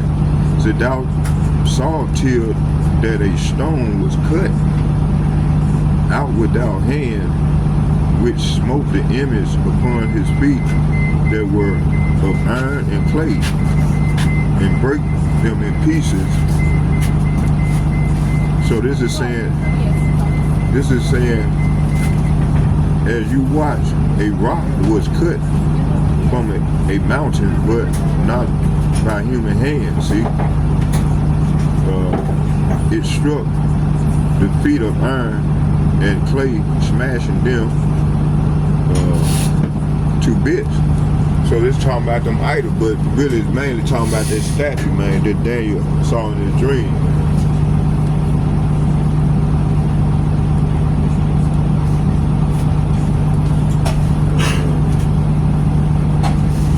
It said, for as much thou sawest the stone was cut out of the mountain without hand, and that it break in pieces the iron, the brass, the clay, the silver, the gold, the great God have made known to the king what shall come to pass hereafter. And the dream is certain that the interpretation thereof sure. So this is saying that in the meaning of the rock cut from the mountain through, not by human hand, that crushed the pieces, the statue. Oh my God. Oh shit. Sure. Okay, I'm almost done, y'all. We're almost done with this thing. Okay, let's get second editors. 13:6. It said, but I beheld, lo, he graved himself a great mountain and flew upon it. See, the Lord graved himself a mountain, flew upon it. Okay, you know he gonna be in them chariots. He said he ain't gonna meet him as a man when he come back. Those who pierce him. Okay.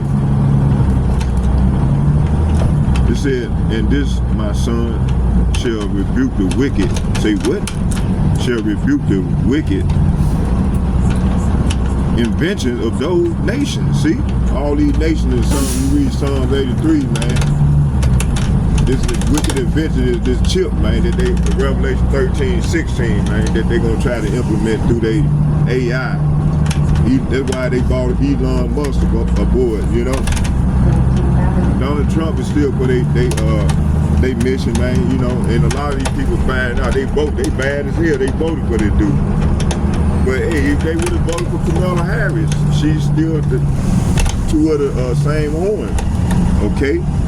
That's in Revelation, I think it's 13:6. One of them, the two horns are the same, okay?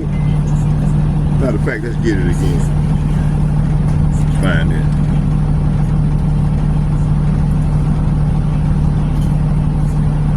Revelation.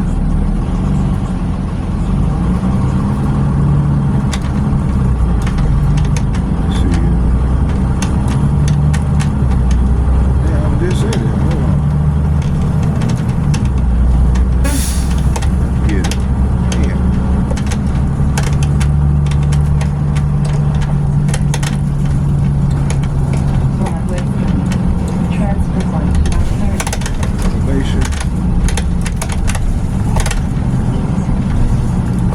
Revelation 13, I think it's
get this right here. It said Daniel chapter 8 verse 3. Then I lifted up my eyes and saw and beheld. Behold, there stood before the river a ram which had 2 horns. There you go. And the 2 horns were high, but one was higher than the other, and the higher came up last. See? So this is representing the 2 parties, man, the Democrats and the Republican Party. Okay? And 2 are the same. One bring the problem and one come with the solution. Okay? Vice versa. But the American people, it don't matter who vote, man. They pre-selected already. These elites already know who they gonna put in office, man. They groom these people, man. Okay, to carry out their agenda.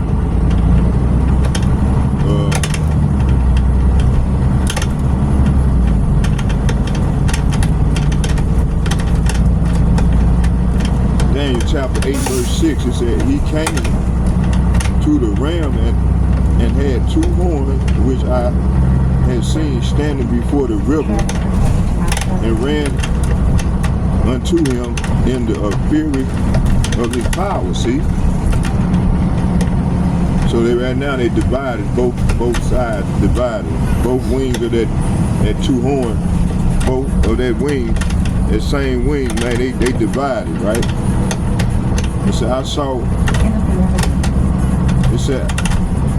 And I saw him come close unto the ram, and he was moved with choler against him, and smote the ram and break him in pieces, and break his 2 horns. And there was no power in the ram to stand before him, but he cast him down to the ground and stamped upon him, and there was none that could deliver the ram out of his hand. See? Daniel chapter 8 verse 20, the ram which thou sawest having 2 horns are the two kings, the Media and Persia. Okay? Revelation chapter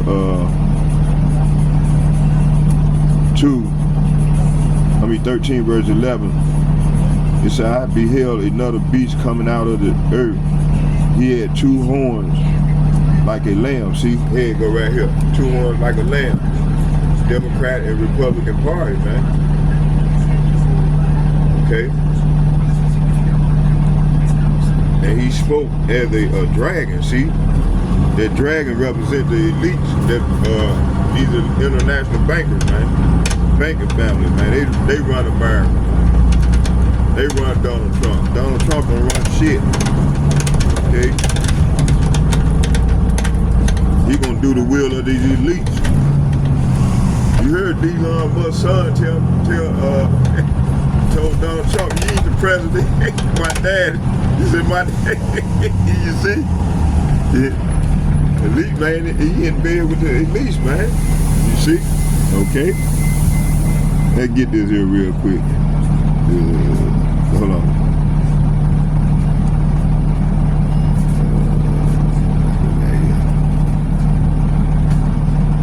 Revelation 13 verse 1.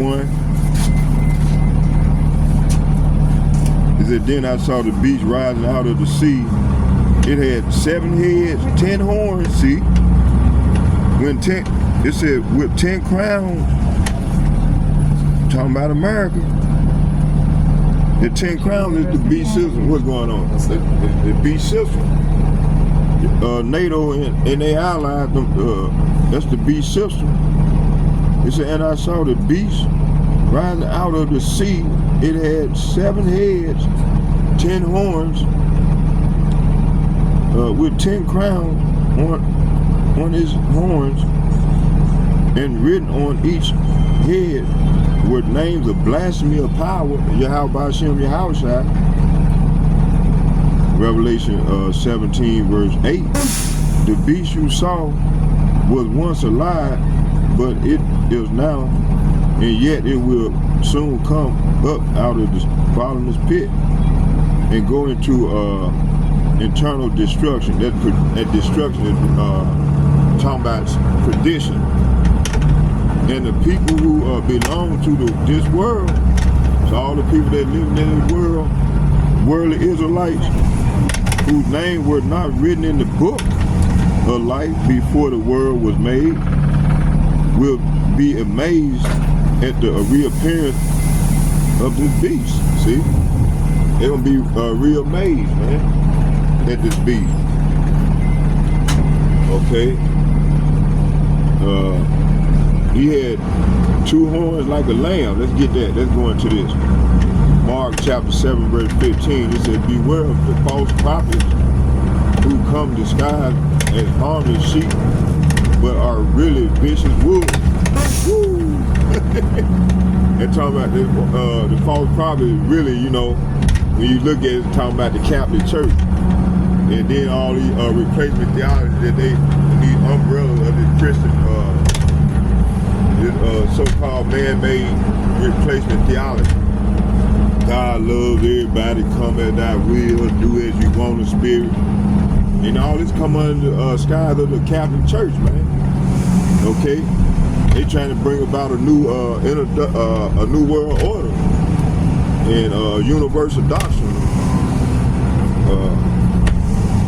which the Tower of Babel talks about. How they try to bring all the one world religion. Okay, trying to bring everybody together under one world religion, okay? And that's not gonna happen, man. The Lord, he broke that shit up back in the day, he gonna do it again. Okay? Around the time of Nimrod. Okay, let's keep it moving. Let's see here. Romans chapter 16, verse 18, and it reads, it says, such people are not serving Hamashiach, our Lord. They are serving their own personal interests. See, this is what these elites do. And these so-called rulers, man. Both smooth talk, see, and glowing words. They deceive innocent people, see. Second Corinthians chapter 11, verse 13. I'm going to read these. It says here, for they that are such serve not our Lord Yahweh Shah Mashiach, but their own belly, and by good words, see, and fair speeches, see. Deceive the heart of the simple. See, they deceive the simple people, not the Lord's people that are waking. Hiding that, bro. Not the Lord's awakening, but they serve their own selves. You see.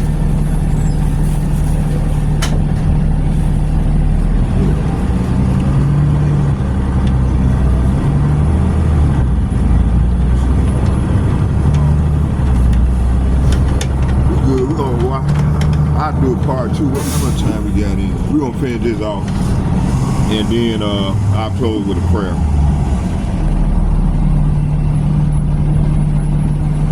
So where I stopped at? Where I stopped at?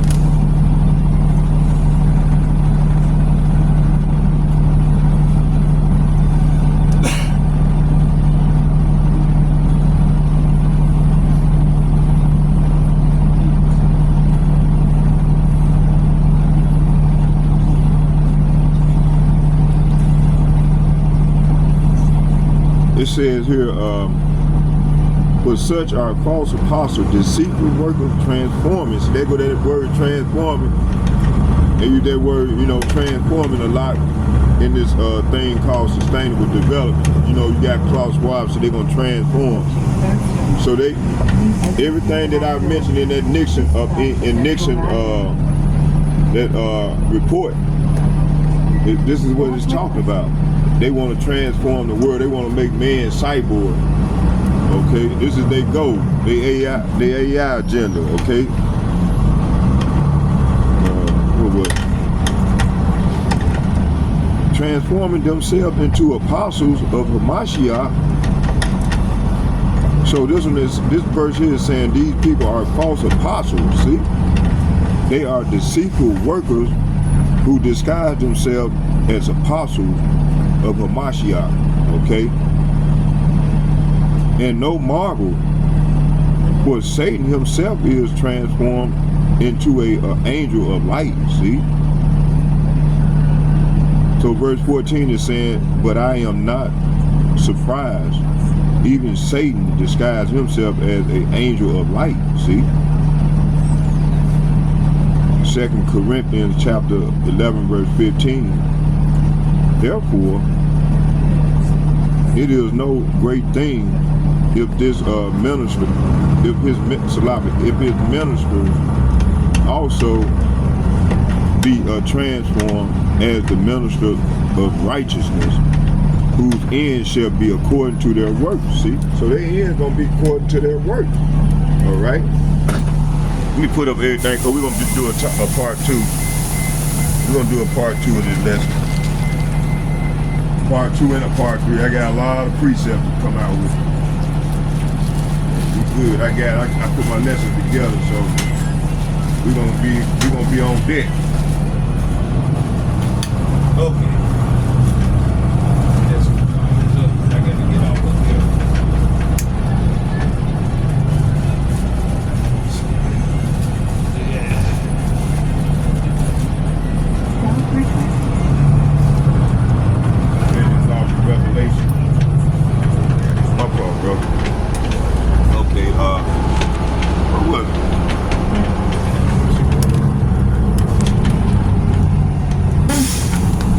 Let's go here to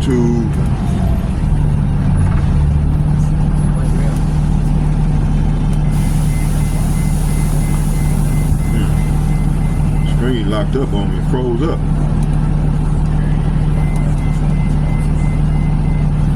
Yeah, locked up, froze up on me.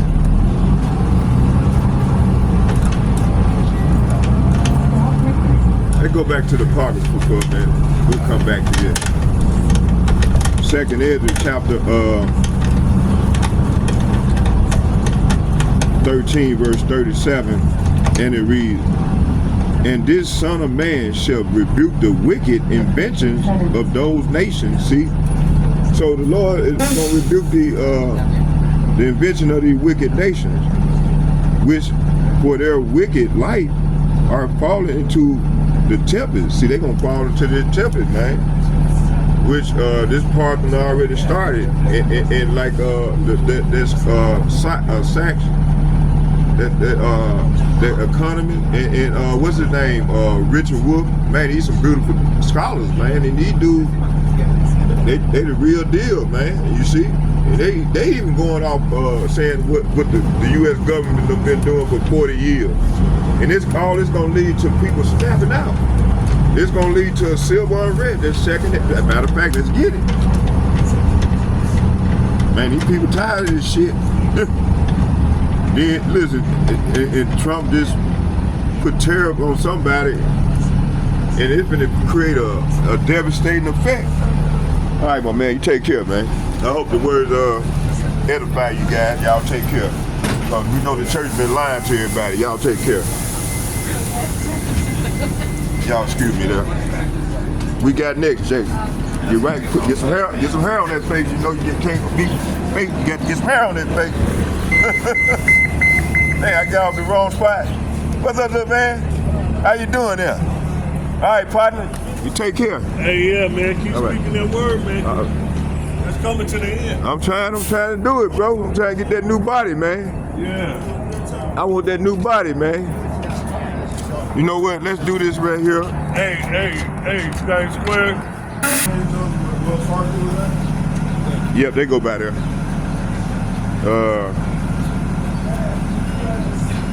Let me see where was it. What was it? Oh, 2nd Esdras chapter 13 verse 31, and it reads, it said, and one shall undertake. Let's start at 30. It said, one shall come and admonish the admonishment of them that dwell on the earth, 2nd Esdras chapter 13, verse 31, and one shall undertake to fight against another. This is what's going on now.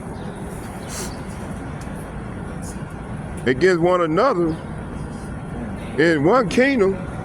Man, it said one kingdom. Hold on. Let me read that again. It says 2nd Esdras chapter 13, verse 31. It said one shall undertake to fight against another, in one city against another, in one place against another, in one people against another, in one realm against another. Excuse me there. See, hey, this is what's ready to go down. 2nd Esdras chapter 13, verse 32. It said, and the time shall be when these things shall come to pass, and the sign shall happen which I showed thee before. Which I showed thee before. Okay.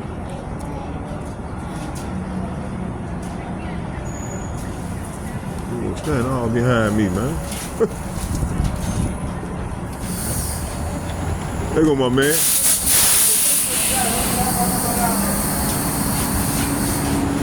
Hey, this is C line? Oh, this is D? All right, y'all take care, bro. Okay, let's get it. Let's see here.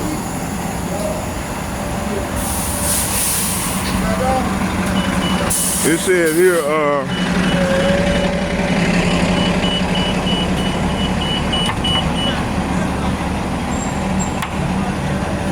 2nd Esdras chapter 13, verse 32. 32, and it reads, it says here,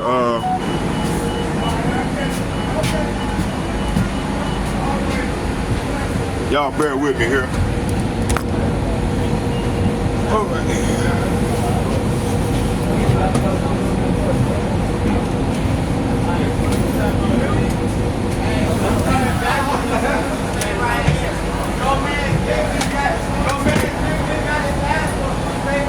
Hey, we're here, where we at here?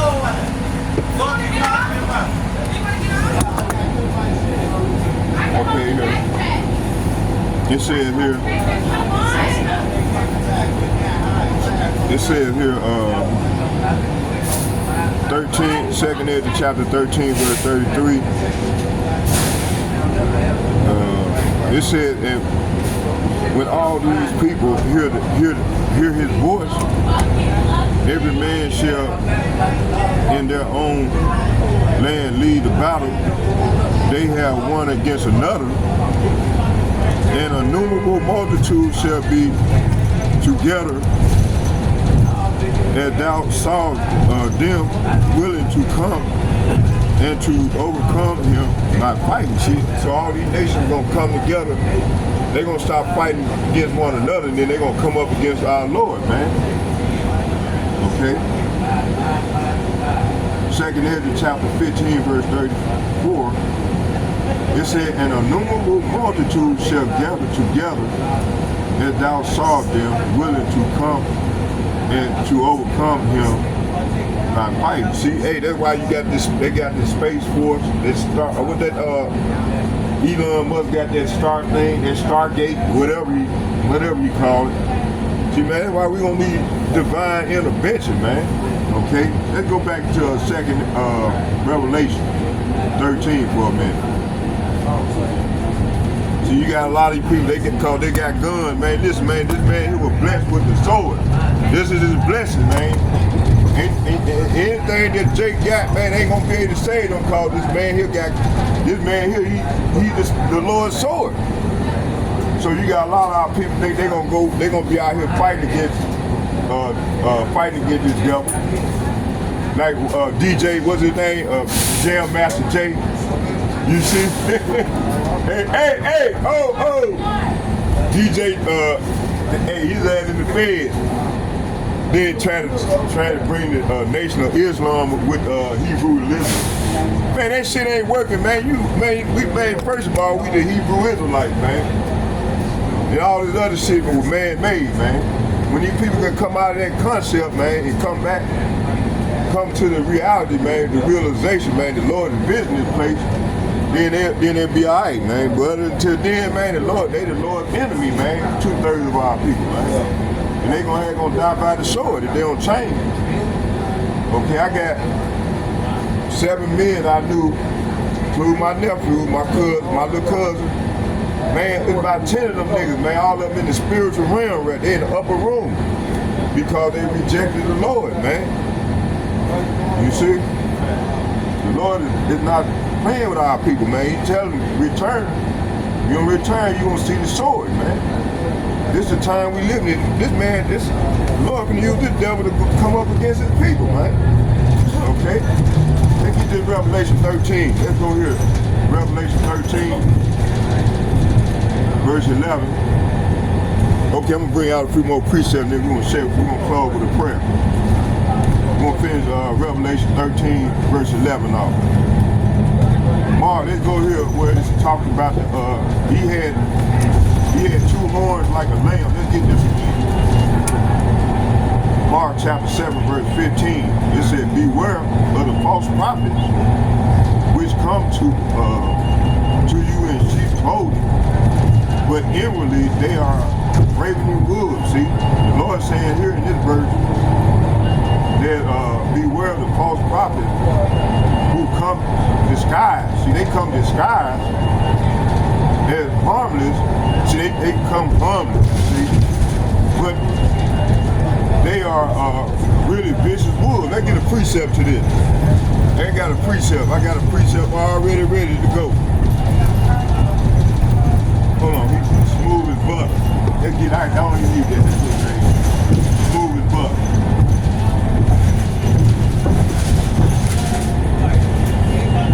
Smooth as butter. You know, hey, I got on my second part of my lesson, B-U-T-E-R. We're gonna watch some of Brother Malcolm and brothers out of Chicago. Brother Malcolm out of Chicago, and then the brothers out of Dallas. And there's another video I watched. Yeah, them brothers out of off the East Coast, man, out of Philly.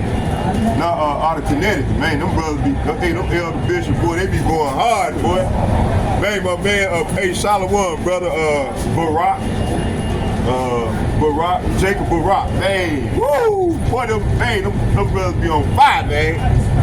Man, hey, they motivate me, man. If you don't get motivated after hearing these bishops, man, I don't know what to tell you, man. The Lord, you ain't part of the elect, man. Okay? Let me see here. Dang, oh, smoother than butter. Hold on, I'm gonna get this precept. Smoother than butter. You know, I'm just rolling in the spirit and trying to close this thing off. Smoother than butter. Oh yeah, there you go. Psalm 51,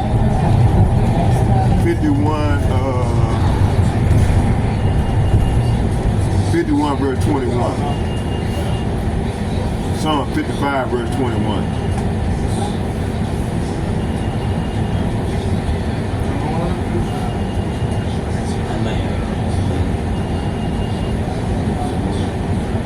And it reads, it says, let's start at 20. He put forth his hand against such as be at peace with him. See, this is what this man do. He have broken his covenant. See, the devil done broke his covenant with everybody, man, with the Native Americans, which is the Northern Kingdom, with the Negroes, the Latinos, the Native Americans, you see, which are the Israelites, okay? Let's read this again. It said, he have put forth his hands against such as be at peace with him. See, hey, the Northern Kingdom, man, they showed the man how to grow crops in this land, showed them how to live in this land. And man, those people came with smallpox, man. You know, you see? Let's read that again. It said he put forth his hand against such as be at peace with him. See? He had broken his covenant. See, he done broke his covenant with Putin.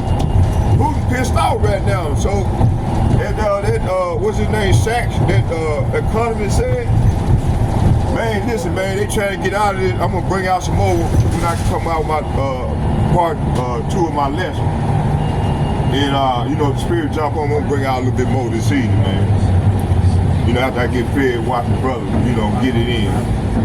But yeah, this devil, you know, verse 20, Psalm 55, verse 20 says, and for my companion, see, this is a companion.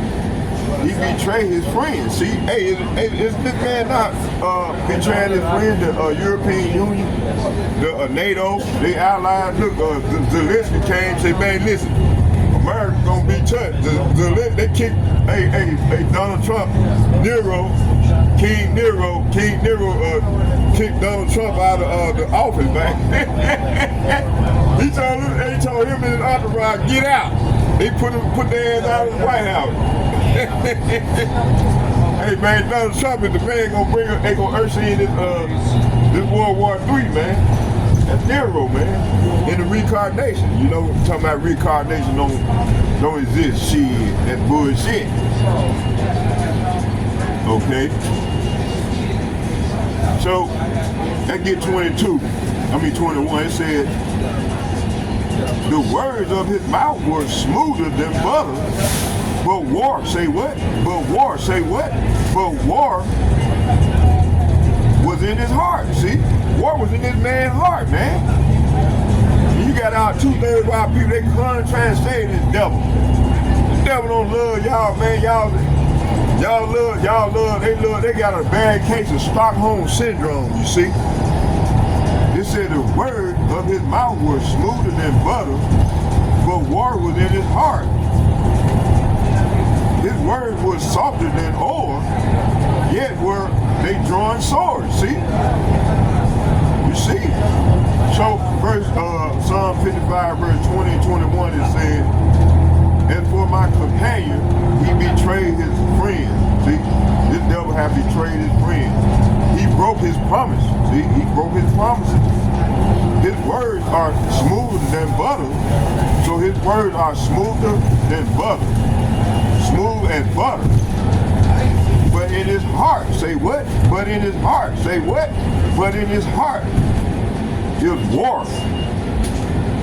His words are as soothing as lotion, but underneath are daggers, see? Verse 22,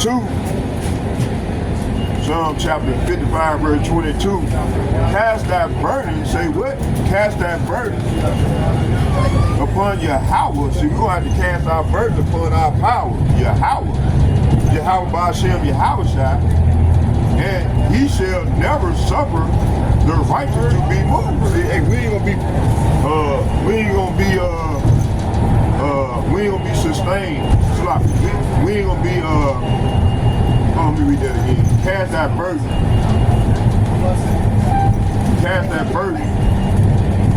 upon Yahweh, and he shall sustain. Say what? See, and sustain. So fuck sustainable development, man. They just use these big ass words, man. We gotta trust on our power, man. And that's who they even call Jesus Christ.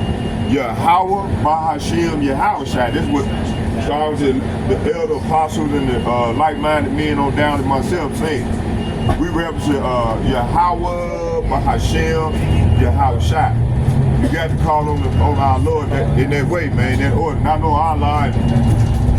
So on and so forth, all them doctrines of devils, man. Doctrines of men, man. Precepts of men, okay? Ain't that right, brother? Get it in, man. You know, I'm trying to get that new body, man. Yeah, let's go finish our war. I'm almost done with this, man. See, hey, they ain't gonna teach our people this in the church. Man, y'all see me out there getting it in, come over and hear the word of the Lord, man. We come with the real truth, man. We ain't come with that bullshit. Come at thy will. Be as you want, man. You be gay. You can do this here and be out like this here. The Lord loves you. Then they gonna cite John 3:16. That universal doctrine. You take care, brother. All right. All right. Y'all come hear the word Zachariah, Zachariah, Judah, on YouTube. Okay, let's keep it moving. See what was.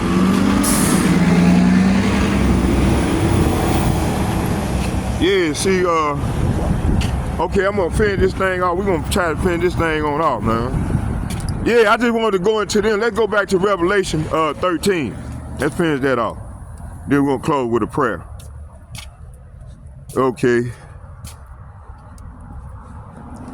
So let's go to Revelation 16:18. Romans chapter 16:18.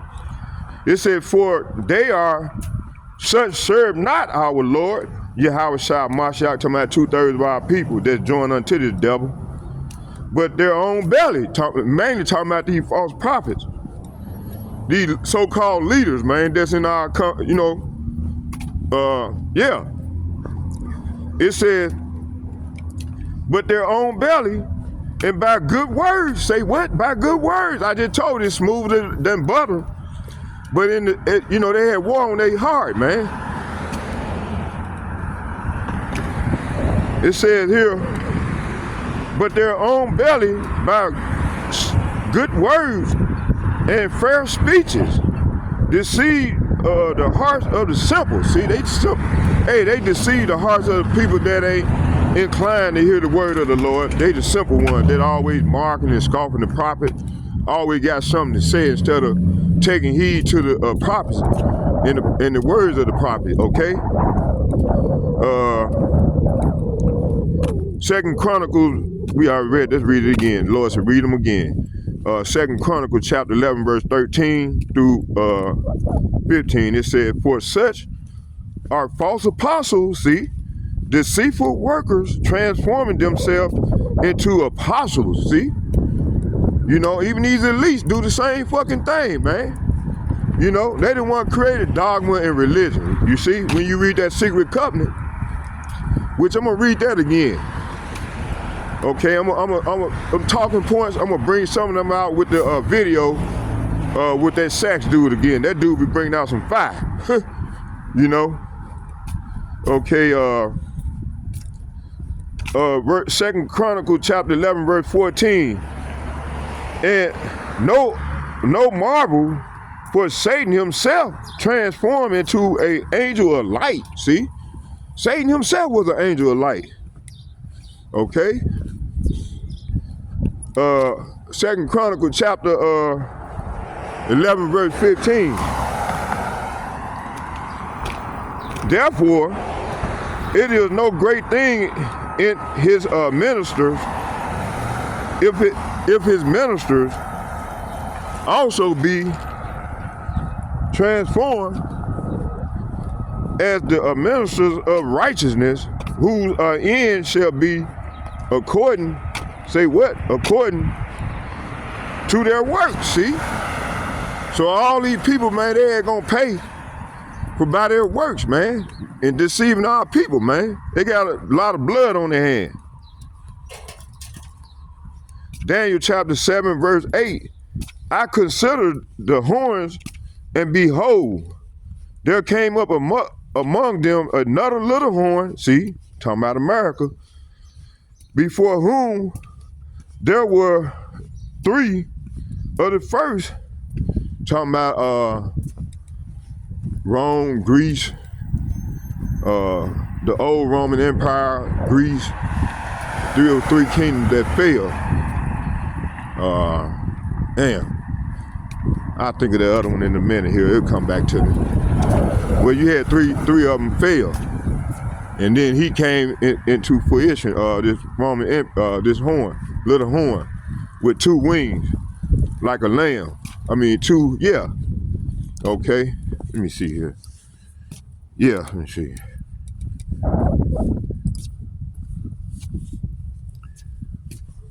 Okay, let me see here.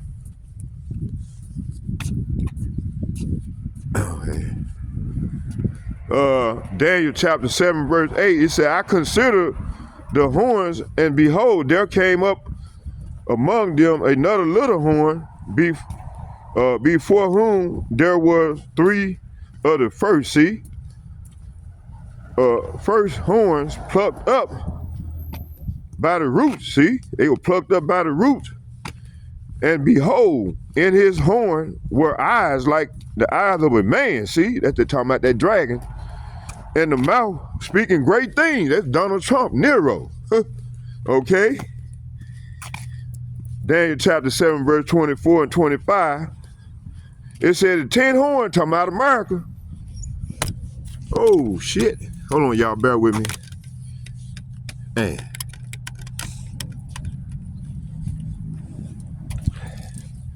It says here, Daniel chapter 7, verse 8, 24 and 25. It said, I considered the horns, and behold, there came up among them another little horn, this represents America, before whom there were three of the first horn plucked up by the roots, and behold, in this horn were eyes like the eyes of a man, and mouth speaking great things. See, Donald Trump speak great things, you see? Okay, yeah.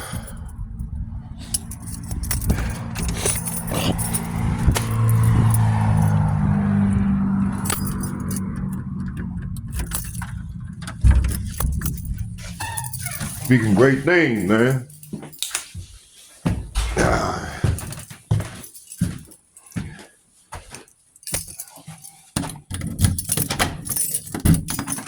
Yeah.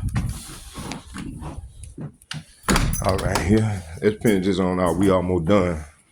3 more precepts. Right here.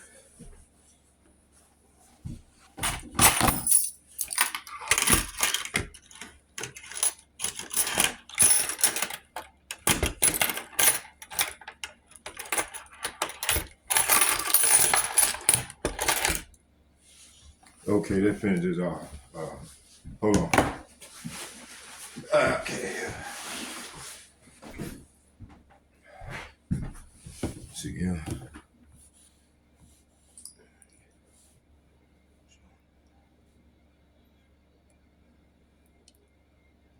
It said, and the 10 horns out of this kingdom are the 10 kings that shall arise.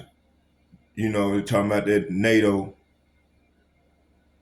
and their allies, the European Unions. Another shall rise after them, and he shall be diverse from the first, and he shall subdue the 3 kings. See, this talking about America. It said, and he shall speak great words against the Most High. See,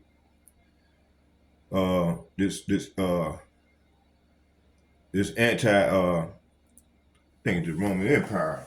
Anybody, all these devils, man, because they speak great things, boastful things of the pride. They believe in themselves.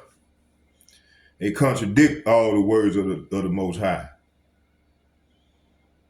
It said, and shall wear out the saints. See, they're going to wear out the saints. That's talking about us, of the Most High, starting with the elder apostles and bishops and like-minded men on down, as myself. And they shall be given into his hand until the time and the dividing of time, which is now. 2 Thessalonians chapter 2, verse 4, he opposeth and exalted himself above all that is called God, or that is worshipped, so that he is God, sitteth in the temple of God, showing himself that he is God. See? So that's how he do Daniel chapter 7, verse 24 and 25. Okay?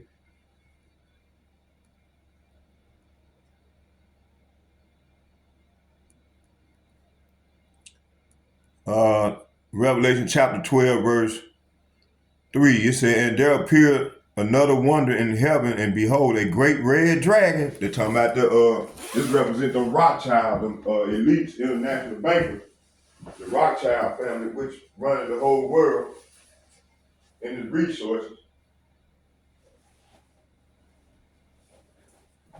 And running this corporation, which is this beast system, but they divided, like we said, they divided now. Okay? They divided.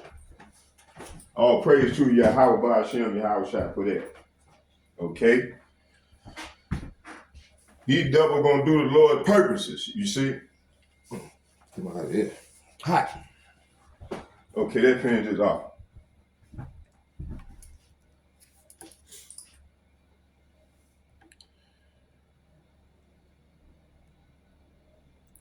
It said, and there appeared another in heaven, and behold, a great red dragon having 7 heads and 10 horns and 7 crowns on his head.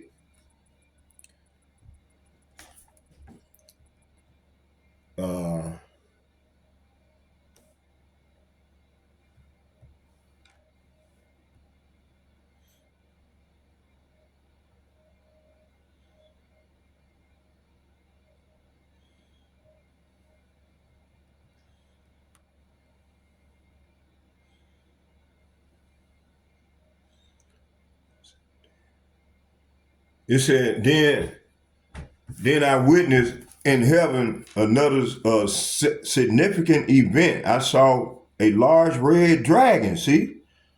Talking about Esau, Edom, them international bankers. They was red. They were the dragon, they were red, a great red dragon. With 7 heads, he run this corporation, 10 horns, see? Talking about the European Union and NATO, with 7 crowns on his head. So he run the whole thing, this America through these elites, international bankers. Verse 4, his tail swept away 1/3 of the stars, see? Talking about us. In the sky, he threw them to the earth. So we fell. That's when we fell. You see, from our height, we fell from grace. I mean, we fell from glory. And he threw them to the earth. He stood in front of the woman, and she was about to give birth, ready to devour her baby as soon as he was born. See, that's talking about us. This represents us, man. How they gonna come out the saints? Okay. And jump down to 17. And the dragon was angry at the woman and declared war. See, this is what's coming. Jacob's trouble against the rest of her children, all who keeps Yahweh Ba'Shem, Yahweh Shai commandment and maintain their testimony for Yahweh Shai. See? Okay, let's go back.